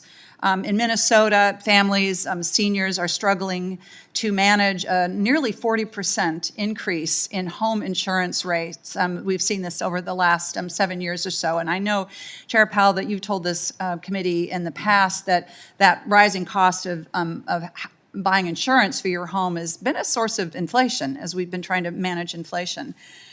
Now, I don't know anyone who doesn't see this crisis of rising insurance rates as being caused by extreme weather events. We've seen massive flooding in the southeastern United States. We've seen flooding in Minnesota. We've seen fires in the Mountain West in California. I mean, these are climate-related events. That's not a political position. That is just a fact. So, we've got banks that of course, require, understandably, that a homeowner provide insurance as a predicate for getting a mortgage. So there's a big question about what's going to happen when insurance becomes unaffordable, or in some parts of the country, just literally not available, and what impact that would have on the mortgage markets, on the value of American homes. Just last week, a new analysis from First Street showed that overall, the value of U.S. real estate could be reduced by $1.4 trillion, colleagues, over the next 30 years due to unaccounted for climate risk. That's the cost, the risk of not being able to afford home insurance because of these extreme weather events. And the prospect of trillions of dollars of property become uninsurable is clearly a recipe, it seems to me, for market instability, both in the rental as well as the mortgage market. So my question, Chair Powell, is given these trends, how do you think the Fed and how do you think we should be thinking about the challenges that these events are going to pose to insurance markets and to the overall financial stability of the economy? I'm asking you to comment specifically on climate change because I understand my colleagues on the other side of the aisle see that as a political question. It's more like what you see as the risk to financial stability here. So let me quickly note that we don't regulate or supervise insurance companies for the most part, but we're seeing the same thing, which is both banks and insurance companies are pulling out of areas, coastal areas and things like that, or areas where there are a lot of fires. So what that is going to mean is that, if you fast forward 10 or 15 years, there are going to be regions of the country where you can't get a mortgage, there won't be ATMs, there won't, the banks won't have branches and things like that. Right. That's a possibility coming up down the road. It's not that the banks will stay there and keep making loans in the face of evidence of disaster, or that insurance companies will do right policies. They can cancel those policies every year. Right. So I think the risk is that they just won't be there and that people won't be able to get them. That's really the issue. And it seems to me that that would be a massive source of instability in our economy overall if you were to see that kind of dramatic decline in home ownership, home values, not to mention the disruption that would occur if people literally couldn't be in their homes anymore. So I think it's going to fall, if that happens, it'll fall on homeowners and Right. residents, but it'll also fall on state and local governments, which you see happening now, where they're stepping in states where insurance is going away, private insurance. You're seeing states step in because they want those areas to remain prosperous. So I don't know that it's a financial stability issue, but it certainly will have significant economic consequences. Well, certainly to try to figure out how to provide reinsurance as an example in the places where commercial insurance isn't available would be a massive impact on state budgets, if to follow your chain of thinking. And I know in this committee, I've heard some of my colleagues on both sides of the aisle talk about the challenges overall with flood insurance, just as an example, and the massive expense that would have for us as well. I raise this, colleagues, because I think that this is an important issue that we need to be paying attention to. I do think it has a fundamental impact on the overall health of our economy as we look not even down the road, but where we are right now. So I'm out of time. Thank you, Chair Powell. I have a question. You and I have talked quite frequently about my deep and keen interest in the Community Reinvestment Act, and I'll follow up with a question on that for the record. Thank you, Senator Smith. Senator Haggerty? Thank you, Chairman Scott. Chairman Powell, it's good to see you here today. Welcome. I want to start by talking with you a bit about markets and inflation. Less than 6 months ago, you expressed some serious concerns about labor market weakness and the risk of persistent inflation. But since then, the FOMC has begun its easing cycle and cut its target rate by 100 basis points, as you mentioned in your opening remarks. Now, in the January meeting, the FOMC has telegraphed that it felt both the labor market and inflation have reached a point where you're comfortable maintaining its target range. And my question is this: the recent market data, including last week's strong jobs report, indicate that the economy is on firm ground. Indeed, swaps markets have begun to price in fewer and fewer cuts this year. And I just wanted to talk broadly about these market conditions that you see. Do you see evidence of a higher neutral rate emerging at this point? Yes, I mean, let me say there was a lot of reason to be concerned about downside risk in the labor market toward the middle of this year, but really that concern has diminished significantly. Labor market's very strong.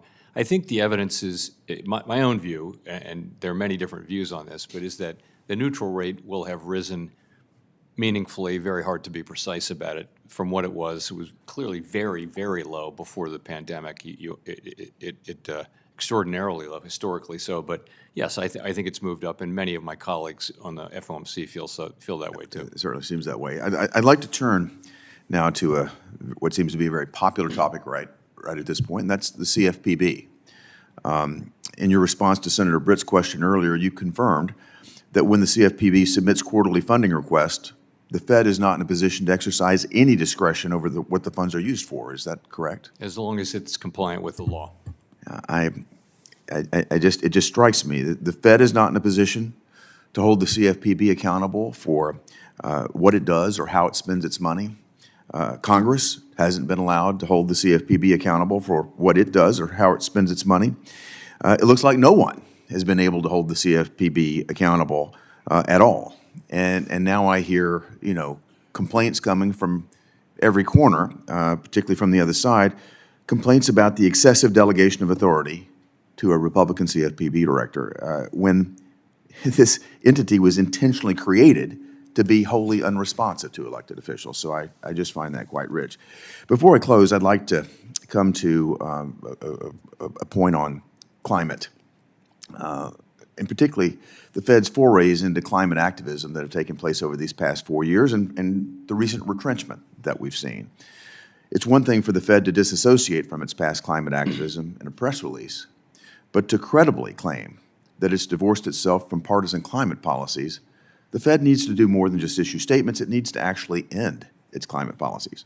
The Fed's independence from politics is a headline topic at the moment, of course, and while much attention has been given to potential external pressures on the Fed, I think it's also critical that we scrutinize how the Fed's own regulation and supervision might be utilized to in some way politicize the institution. So when the central bank strays from its mandate by embracing partisan climate policies, the Fed embroils itself in controversial political debates and invites legitimate political scrutiny. So I just want to urge the Fed to refocus entirely on its core statutory mandates. I know it's a commitment that both you and I share, Mr. Chairman. Thank you for being here with us today. Thank you. Thank you. Thank you. Senator Warnock. Thank you very much, Chairman Scott, and welcome again, Chairman Powell. I want to echo the words of Ranking Member Warren and so many of my colleagues today on DOGE and Project 2025's illegal attack on the Consumer Financial Protection Bureau. Certainly the Bureau was not created to be dismantled. And since its inception, the CFPB has been the only federal agency solely dedicated to protecting Americans' wallets and pocketbooks from scammers and predatory companies in financial services. The CFPB reduced costs for Americans, returning more than $21 billion to Americans who have been cheated since its inception. I want us to focus on that as folks are talking about chasing after waste and fraud and abuse. The CFPB has returned more than $21 billion to Americans. Make no mistake, this attack on the CFPB will increase costs for Americans, and it will give the green light to fraudsters and predatory actors seeking to cheat hardworking Americans. And so, Chairman Powell, thousands of Georgians of all political stripes have written into my office, and they are alarmed by an unelected billionaire and his hacksters' dangerous attempts to access Americans' private data and the Treasury Department's systems that control $6 trillion in annual payments to millions of American citizens, including Social Security, Medicare, and tax refunds. Quickly, yes or no, has Elon Musk or members of his team, to your knowledge, attempted to access the Fed's protected data and systems? Yes or no? I don't To your believe so. knowledge. I don't believe so. Okay, so will you commit to report to this committee, majority and minority, immediately should you become aware of any such attempt by Elon Musk or Doge to pierce the Fed's independence or to access its protected systems? Yes. Thank you for that commitment. The Fed's latest monetary policy report states that the tight labor market has allowed employment and earnings gaps between Black and Hispanic Americans and white Americans to narrow. I was glad to see that many of the long-standing disparities in employment and wages by sex, race, ethnicity, and education have narrowed under the Biden administration. Some gaps have reached historic lows. Specifically, the employment gap for Black workers and white workers is near its lowest point in almost 50 years. That is the economy that the Trump administration is inheriting, a historic low in almost 50 years. Chair Powell, as you work to promote maximum employment, what steps will the Fed take to ensure that these equity gains are permanent? So the best thing we can do it's both of our mandates, really, because as you well know, high inflation hits people at the low end of the income spectrum first and most. And in addition to that, we know that the benefits of a strong labor market over time can be really visible and important in those communities as well. So we pursue our mandate, we keep our heads down, and it works out that is the single best thing we can do to foster, closing those gaps. You pursue your mandate, you want to make sure that it's working. Would you agree that we still need good equity data to continue to narrow and close those gaps by race and gender? I do think, we're always going to be in favor of good data at the Fed, and we do have quite a bit of that data on our website. But if we don't have equity data, it'd be difficult to know, right? Yes. I'm glad to hear you still believe in the value of good equity data for economic policy making. It's better to fly with the data than to fly blind. I'm not sure what's so controversial about the data. And while I was disappointed to hear that the Federal Reserve, which is independent from the White House, it scrubbed a diversity and inclusion section from its website after President Trump's executive order, while also scrubbing data on the racial, ethnic, and gender makeup of its economists and researchers, I hope you will continue to ensure that the public has good data on how our economy is working or not working for historically marginalized Americans. I also hope you will reconsider your decisions around the whitewashing of the Fed's website. Chair Powell, as we think about the value of protecting data on the black-white wealth gap or employment gap, I think it's important to understand what policymakers can learn from this data. Historically, from what you've seen in the data, historically, what types of economic events have caused the black-white wealth gap or employment gap to widen? Well, high inflation, downturns, you see generally just take the black unemployment rate, it generally moves at twice the speed of the white unemployment rate. So when it goes up faster, and when it comes down faster. But there is, at the end of the day, there's always been a gap, and we want to run a strong labor market, and we target overall labor market conditions for maximum employment. But one of the benefits of that is that gap comes down.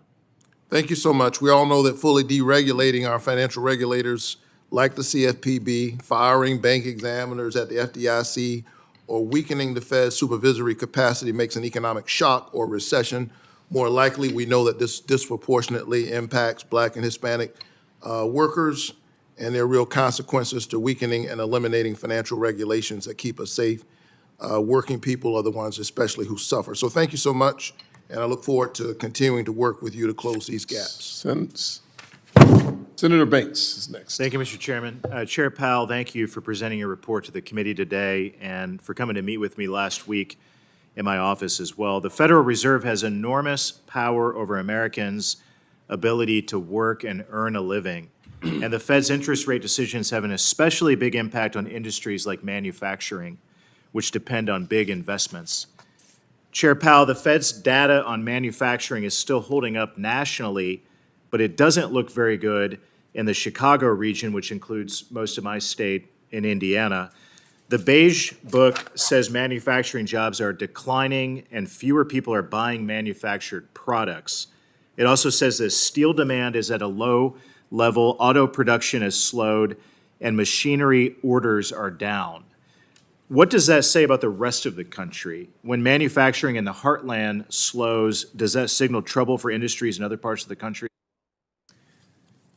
It can. It doesn't always, but it certainly can. We watch the manufacturing sector. It's very important. Manufacturing jobs tend to be high productivity jobs. They're very important in our economy.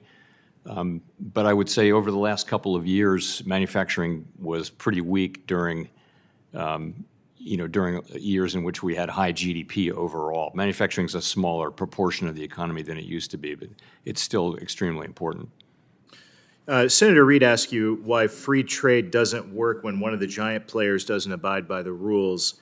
The China shock is proof of that. The Fed has a mandate to maximize employment. How do you account for the whole industry that is repeatedly suffocated by unfair competition? You know, we don't do trade policy. We're not responsible for it. We don't comment on those who do trade policy. So, but, you know, so we don't really have a role in focusing specifically on that.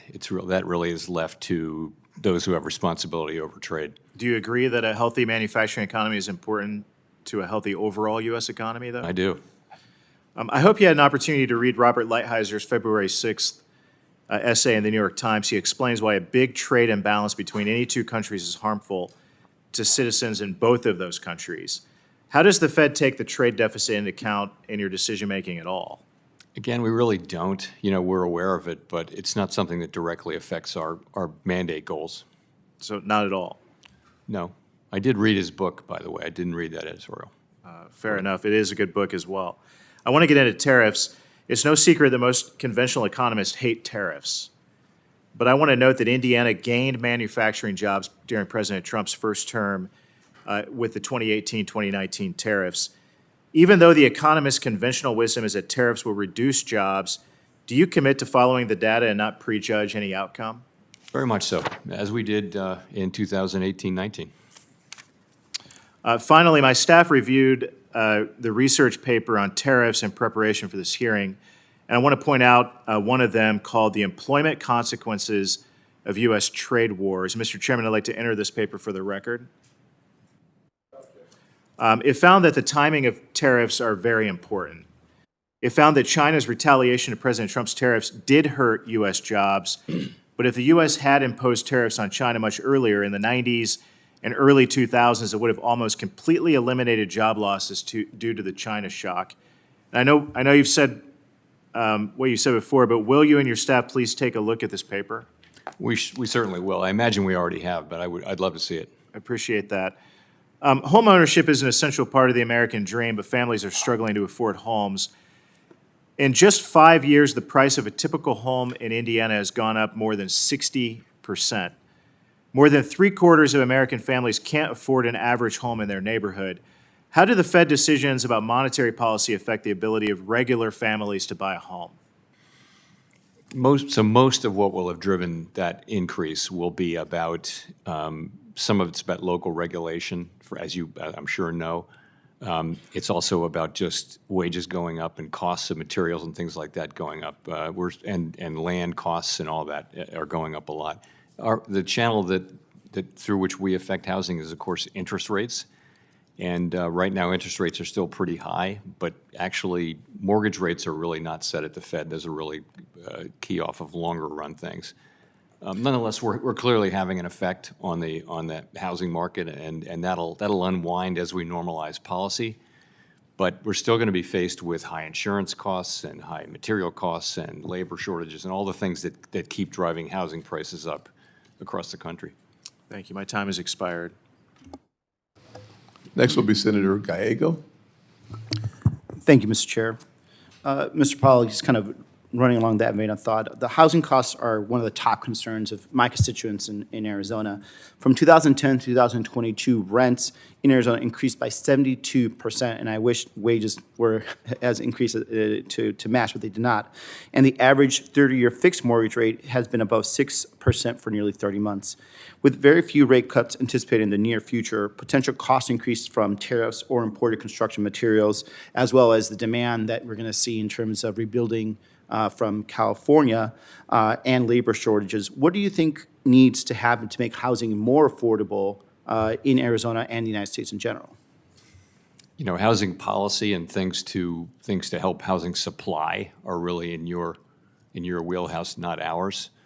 I do think you know, the housing markets around the country are still suffering from the after effects of the pandemic. Once that's all the way through and short-term rates are down to normal, whatever the new normal level is, I think housing costs are still going to be high. I think it's still going to be expensive to build housing in many parts of the country where lots of the urban areas, the obvious places to build housing has happened. So I think it's a long-term. There's a short-term problem which will go away in coming years. But there's a longer-term problem with housing availability, and that's going to be something that's not within our authorities or power to affect.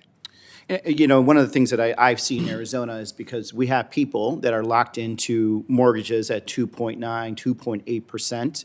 And in order for them to move to the new house, they're going to have to essentially go and try to get, quote unquote, a bigger house, but the mortgage payment is going to be through the roof.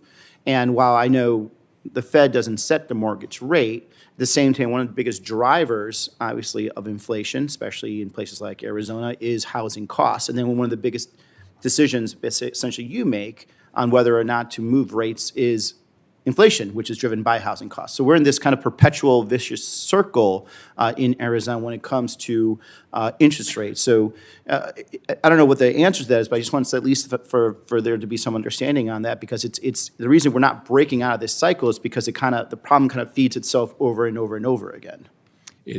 Yes, that's exactly what's going on. But it's not obvious, though, that lower rates would lead to lower housing inflation, because, of course, that would increase housing demand. It would unlock people's, low mortgages, but that creates both a buyer and a seller. So it's not clear that would be something that would drive down housing inflation. Well, my supposition, especially in places like Arizona, which is really growing fast, is that by increasing supply with lower rates, you end up essentially having more of a competitive market, so people will start moving and essentially bring down the overall cost. But moving on, so I've also heard from businesses in Arizona, they're concerned about the threat of economic stability in tariffs that are imposed on our key U.S. trade partners.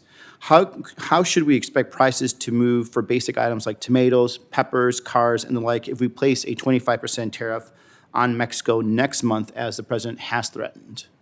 So as you know, we don't do tariff policy, and we don't do commentary on tariff policy. I think just generally, when somebody's got to pay the tariff, and it can be the exporter, it can be the importer, it can be a middleman, and it can be the pays consumer. for it, though. Somebody does, but in some cases it doesn't reach the consumer much. In some cases it does, and it really does depend on facts that we haven't seen yet. But that also contributes to some of the calculations on inflation overall.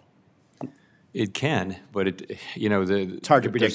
There's a question of how persistent that would be and how large it would be. Mm-hmm. So, and of course, I understand you're not here to specifically comment on trade policy, but overall, is it your opinion, let's just say a base opinion, that high tariffs can lead to higher costs, which would then end up being seen in terms of your inflation calculation that helps you set the rates? So I'd say that's a possible outcome, which will depend very much on specific facts about what's being tariffed for how long, et cetera. Okay, thank you. I yield back. Senator McCormick. Thank you, Chairman Scott, and Chairman Powell, good to see you again. In the past 5 years alone, the national debt has exploded. Federal spending and the debt have increased by more than 50%. Debt held by the public, or true debt obligation, has more than tripled during the past 15 years, reaching more than $28 trillion. All told, U.S. national debt is now over 120% of our GDP. And runaway spending contributed to a regressive tax on all Americans, a tax known as inflation. In the past 5 years, the cost of living has skyrocketed for working-class Pennsylvanians, especially, as you and I discussed when we visited, those relying on fixed incomes. And unfortunately, that compounded effect of inflation has not been offset by commensurate rise in wages for many Pennsylvanians. I've heard from countless Pennsylvanians who had to count their dollars at the gas pump, cancel family trips, even tighten their belts at the dinner table because of inflation. So while we discuss these heady issues, let's not lose sight of the very real human cost of the decisions made by people sitting in this room. And given that cost, I'd like to ask you about the national debt and the cost of financing it. We now spend more to service the debt annually than we do on national defense. So how concerned are you about the accelerating pace of government borrowing and the borrowing cost, which will affect families in the form of higher mortgage rates? Yeah, we don't comment on fiscal policy other than to say that, as my predecessors have said, that the U.S. federal budget is on an unsustainable path. It's not that the level of spending or the level of the debt itself is unsustainable. It's that the path is unsustainable, and ultimately the level of the debt will be. So there's no time like the present to start working on this. The longer we wait, the more painful it will be. It's something we need to do and will have to do in the long run, and the short run is better than the long run for that. And just as a practical matter, how do you factor that into your policy thinking and decisions? We don't. You know, we're here to achieve maximum employment and price stability, and it's really up to Congress to deal with fiscal issues, and we leave that to you. Well, just as a more practical question, I think which falls clearly in your bailiwick, because of that national debt, it's caused the supply of U.S. Treasuries needed to finance the debt to skyrocket. And that's at the same time the Fed is shrinking its holdings of Treasury through quantitative tightening. So the question is, or could you at least give us some insight into the impact that this is having on the Treasury market as investors must absorb that supply? And in particular, I'm interested in how the biggest holders of U.S. Treasuries, how their behavior is changing as debt increases. So this is a real Treasury question, but I think from our standpoint, I can say that there are lots of buyers for Treasuries, but Treasury buyers are going to be factoring in their assessments of the supply that's coming, and that may be part of the reason why the term premium has increased, as you know, over the course of this year. Although, you know, the rates have been going up and down lately. They're almost back to where they were before the election. I know the Fed has been moving forward with comprehensive changes to the stress test process. Could you discuss how you're thinking about reducing the volatility of the results and increasing transparency on the stress test? So on transparency, we're going to release the models, clean them up and publish the models, put them out for comment. In terms of volatility, we're also going to release the stress test scenarios before we implement them. In terms of volatility, what we said we would do is average the changes to, the problem is the stress capital buffer can be moving up and down just because of volatility in the results, and it seemed like a good idea to smooth that out by averaging over a couple of years. We're putting all this out for comment, though, and ultimately we'll reflect those comments in the final decisions we make. Thank you. I'll yield back my time.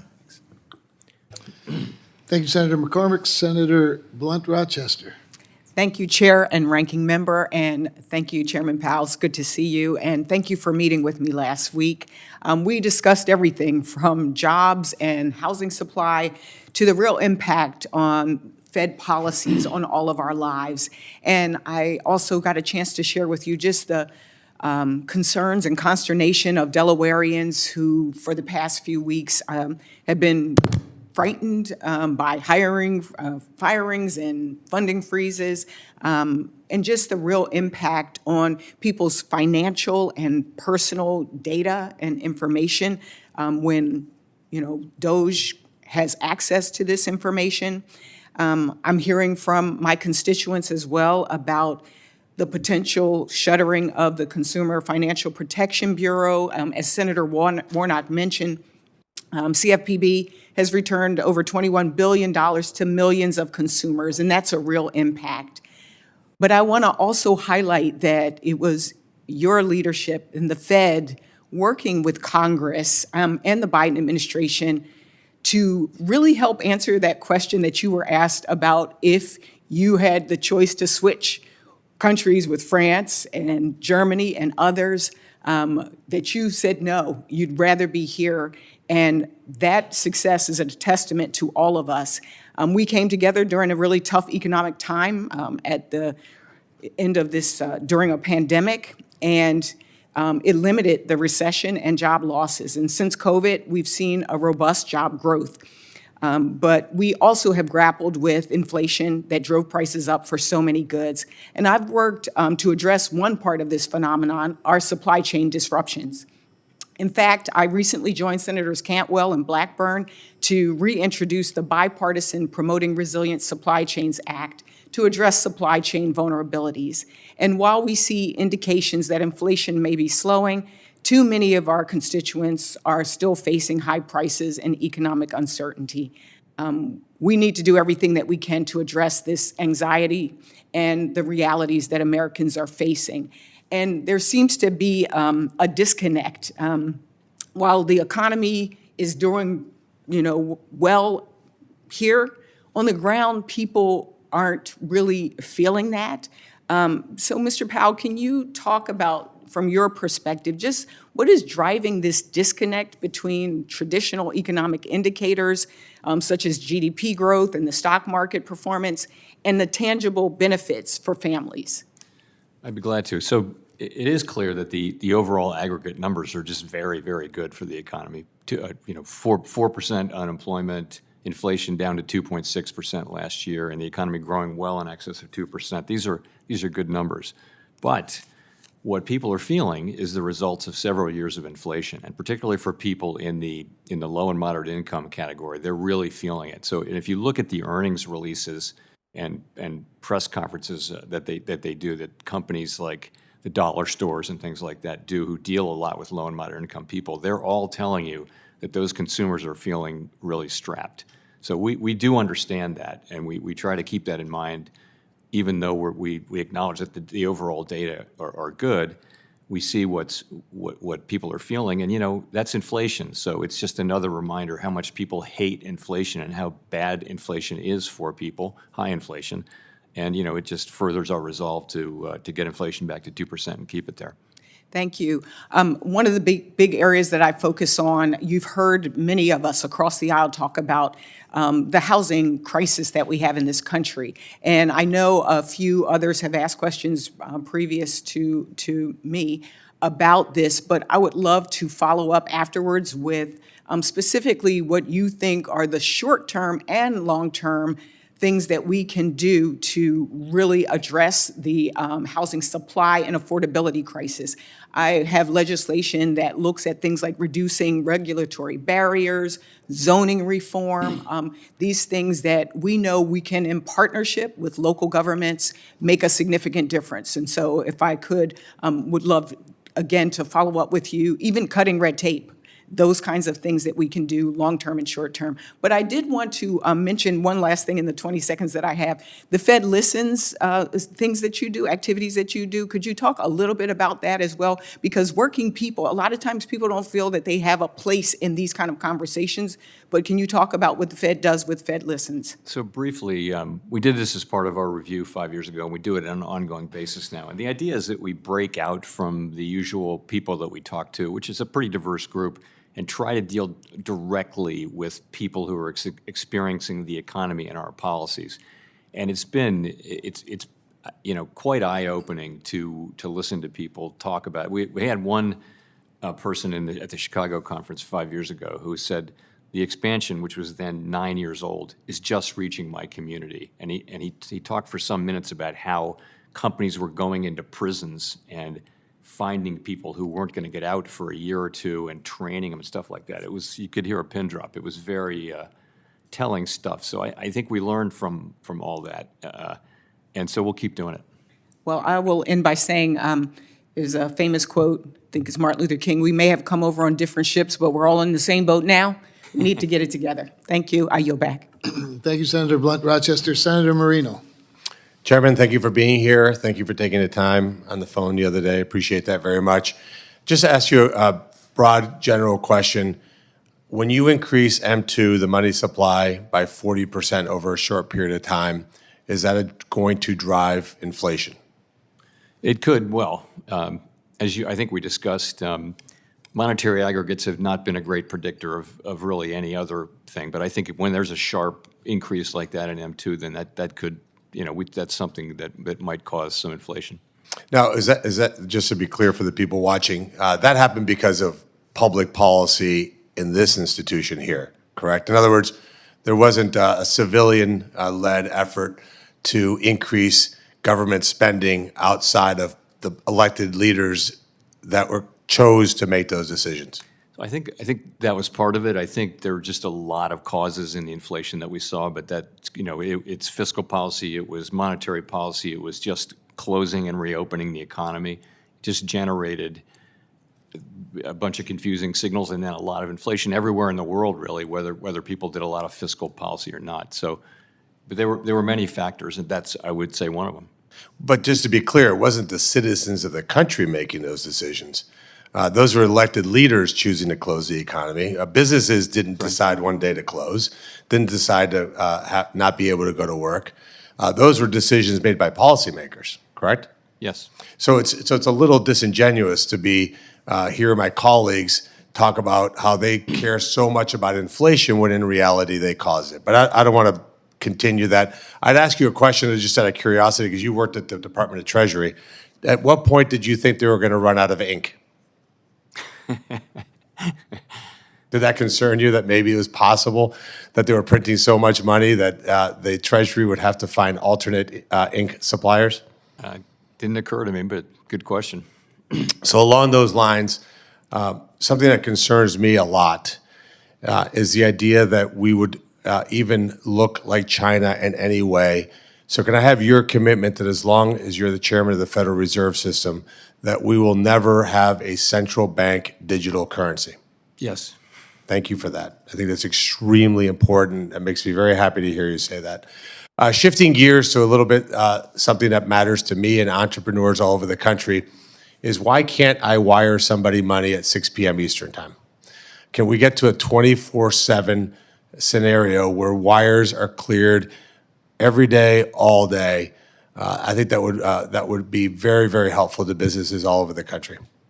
So that's coming. It's just coming slowly here. We have that at FedNow. We'll get in touch with you about FedNow. We provide that service between two banks, and others want to provide it too. But yes, we do kind of lag a lot of other countries in that, and it is time for that to happen. So I know I don't want to put you on the spot, but to put you on the spot, FedNow was very familiar with it, but it was a little bit late in coming. Can we get a commitment to do that this year, so that by the end of this calendar year, businesses can transact 24/7 and settle payments?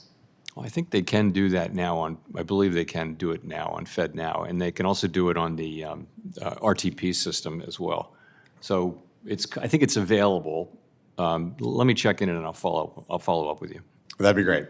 One other piece of the puzzle here is, what do you think the Fed can do to fight international terror groups?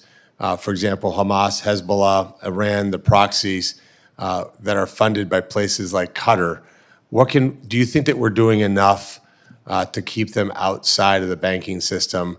Because at the end of the day, terrorism is ultimately funded by these bad actors. I met with the hostage families this morning. It was heart-wrenching to hear stories about kids that are my kids' age being held for almost 500 days.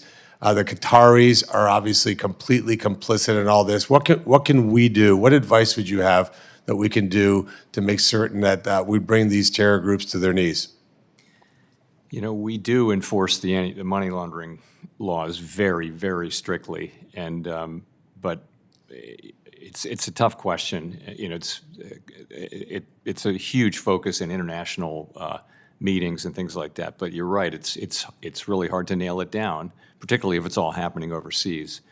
But we can do what we can do with our banks. We don't want to make it so costly, though, that they debank people because they're so worried about violating the anti-money laundering laws. I mean, that's some of what's happening, according to the banks, is that they're so afraid that there might be money laundering that they just cut people off at the first flag, as opposed to perfectly legal businesses are being, thrown out because of their fear of being caught doing money laundering. So I think there's a balance there, but no, it's a really, really hard project and one we spend a lot of time on.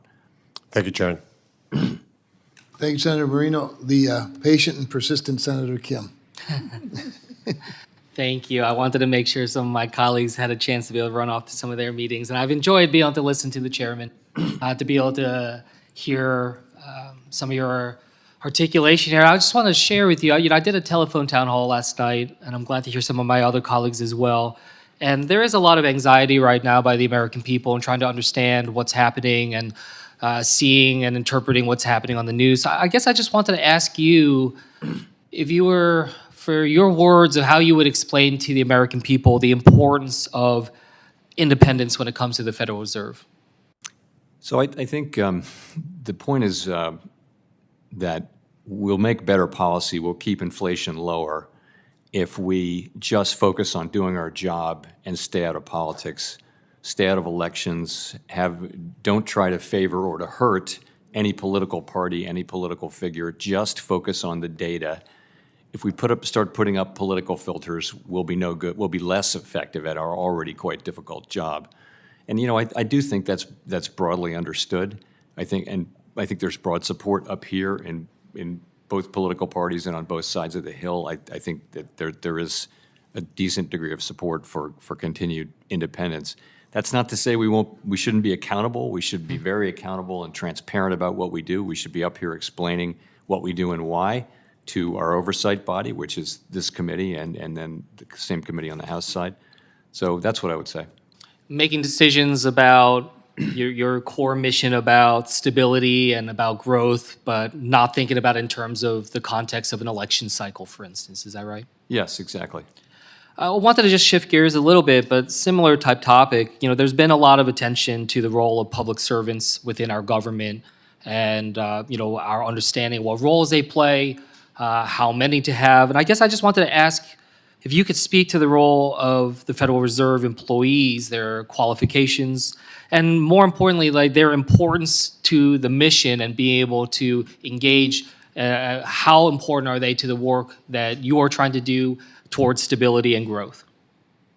So I'm very proud to be associated with the people of the Federal Reserve, and I'll give you an example why. When the pandemic hit, kind of out of the blue, and economies all over the world are shutting down, the U.S. Treasury market is stopping to function, companies can't roll over their commercial paper, economists are writing about a depression. People at the Fed who went through the global financial crisis 10 years before step forward and say, we got this, we know what to do. Here's what we do with the Treasury market, here's what we do with money market funds, here's what we do with the companies that can't get any financing. The markets were closed and companies were having maturing debt that they had to roll over. The people who knew what to do in that pretty dire emergency were working at the Federal Reserve and other places. But I will tell you, it was impressive. And I think if you could have seen the way people react and how hard they work and how much they know and how well it worked, really. Our work during the acute phase of the crisis was very successful, and it's entirely due to the knowledge base that resides with career people at the Fed. Yeah. Would you say that the Fed is overstaffed? No, I would say that, overworked, maybe not overstaffed. Everybody at the Fed works really hard. It's a place where people work And a lot of very this hard. conversation right now about staffing numbers at different departments and agencies, it's going back to this sense of the taxpayer dollar, in terms of accountability there. But I guess I just wanted to ask you, is the Fed paid for by the taxpayer dollars? Can you explain to us what the burden is on the taxpayer?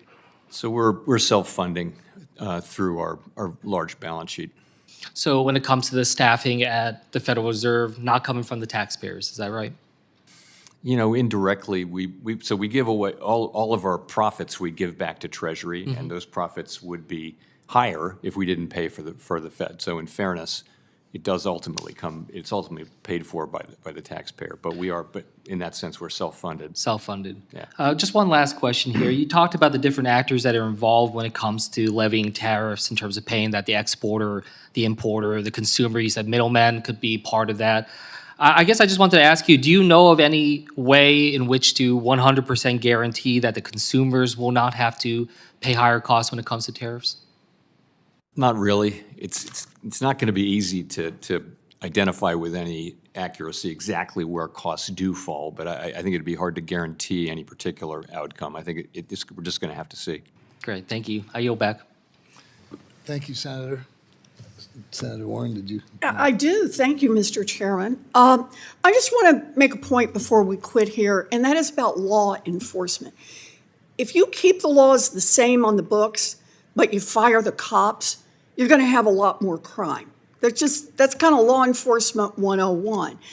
And the problem we've got right now is law in the books about consumer protection hasn't changed. But the cops, at least right at this moment, have been told at CFPB to stand down. And I appreciate that we have state AGs who step in, and often they partner up with the CFPB. But there is no one else for the giant banks who actually does what's called the bank examination, the supervision. And that is so important. Remember the Wells Fargo scandal, where Wells Fargo was illegally opening fake accounts in people's names? You find that through bank examination, not because the person who got cheated could figure it out.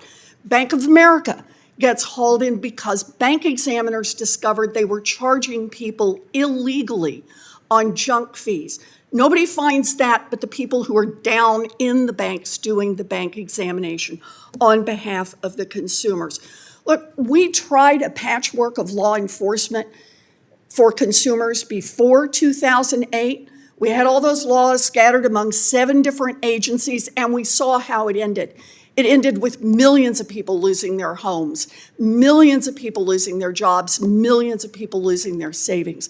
The CFPB is our law enforcement agency to make sure that the giant banks follow the rules on consumer protection. And for me, right now, I'd be really worried about doing business with a giant bank when there's no cop on the beat. Thank you, Senator. I will recognize myself for just one question, and it'll even be relevant to your job, I promise, Mr. Chairman. So thank you for your patience and for being here. I wanted to follow up on there were some questions, or at least I know Senator Rounds asked a Basel III question, and your response was basically, let's get the people in place from the administration, and then we'll proceed again.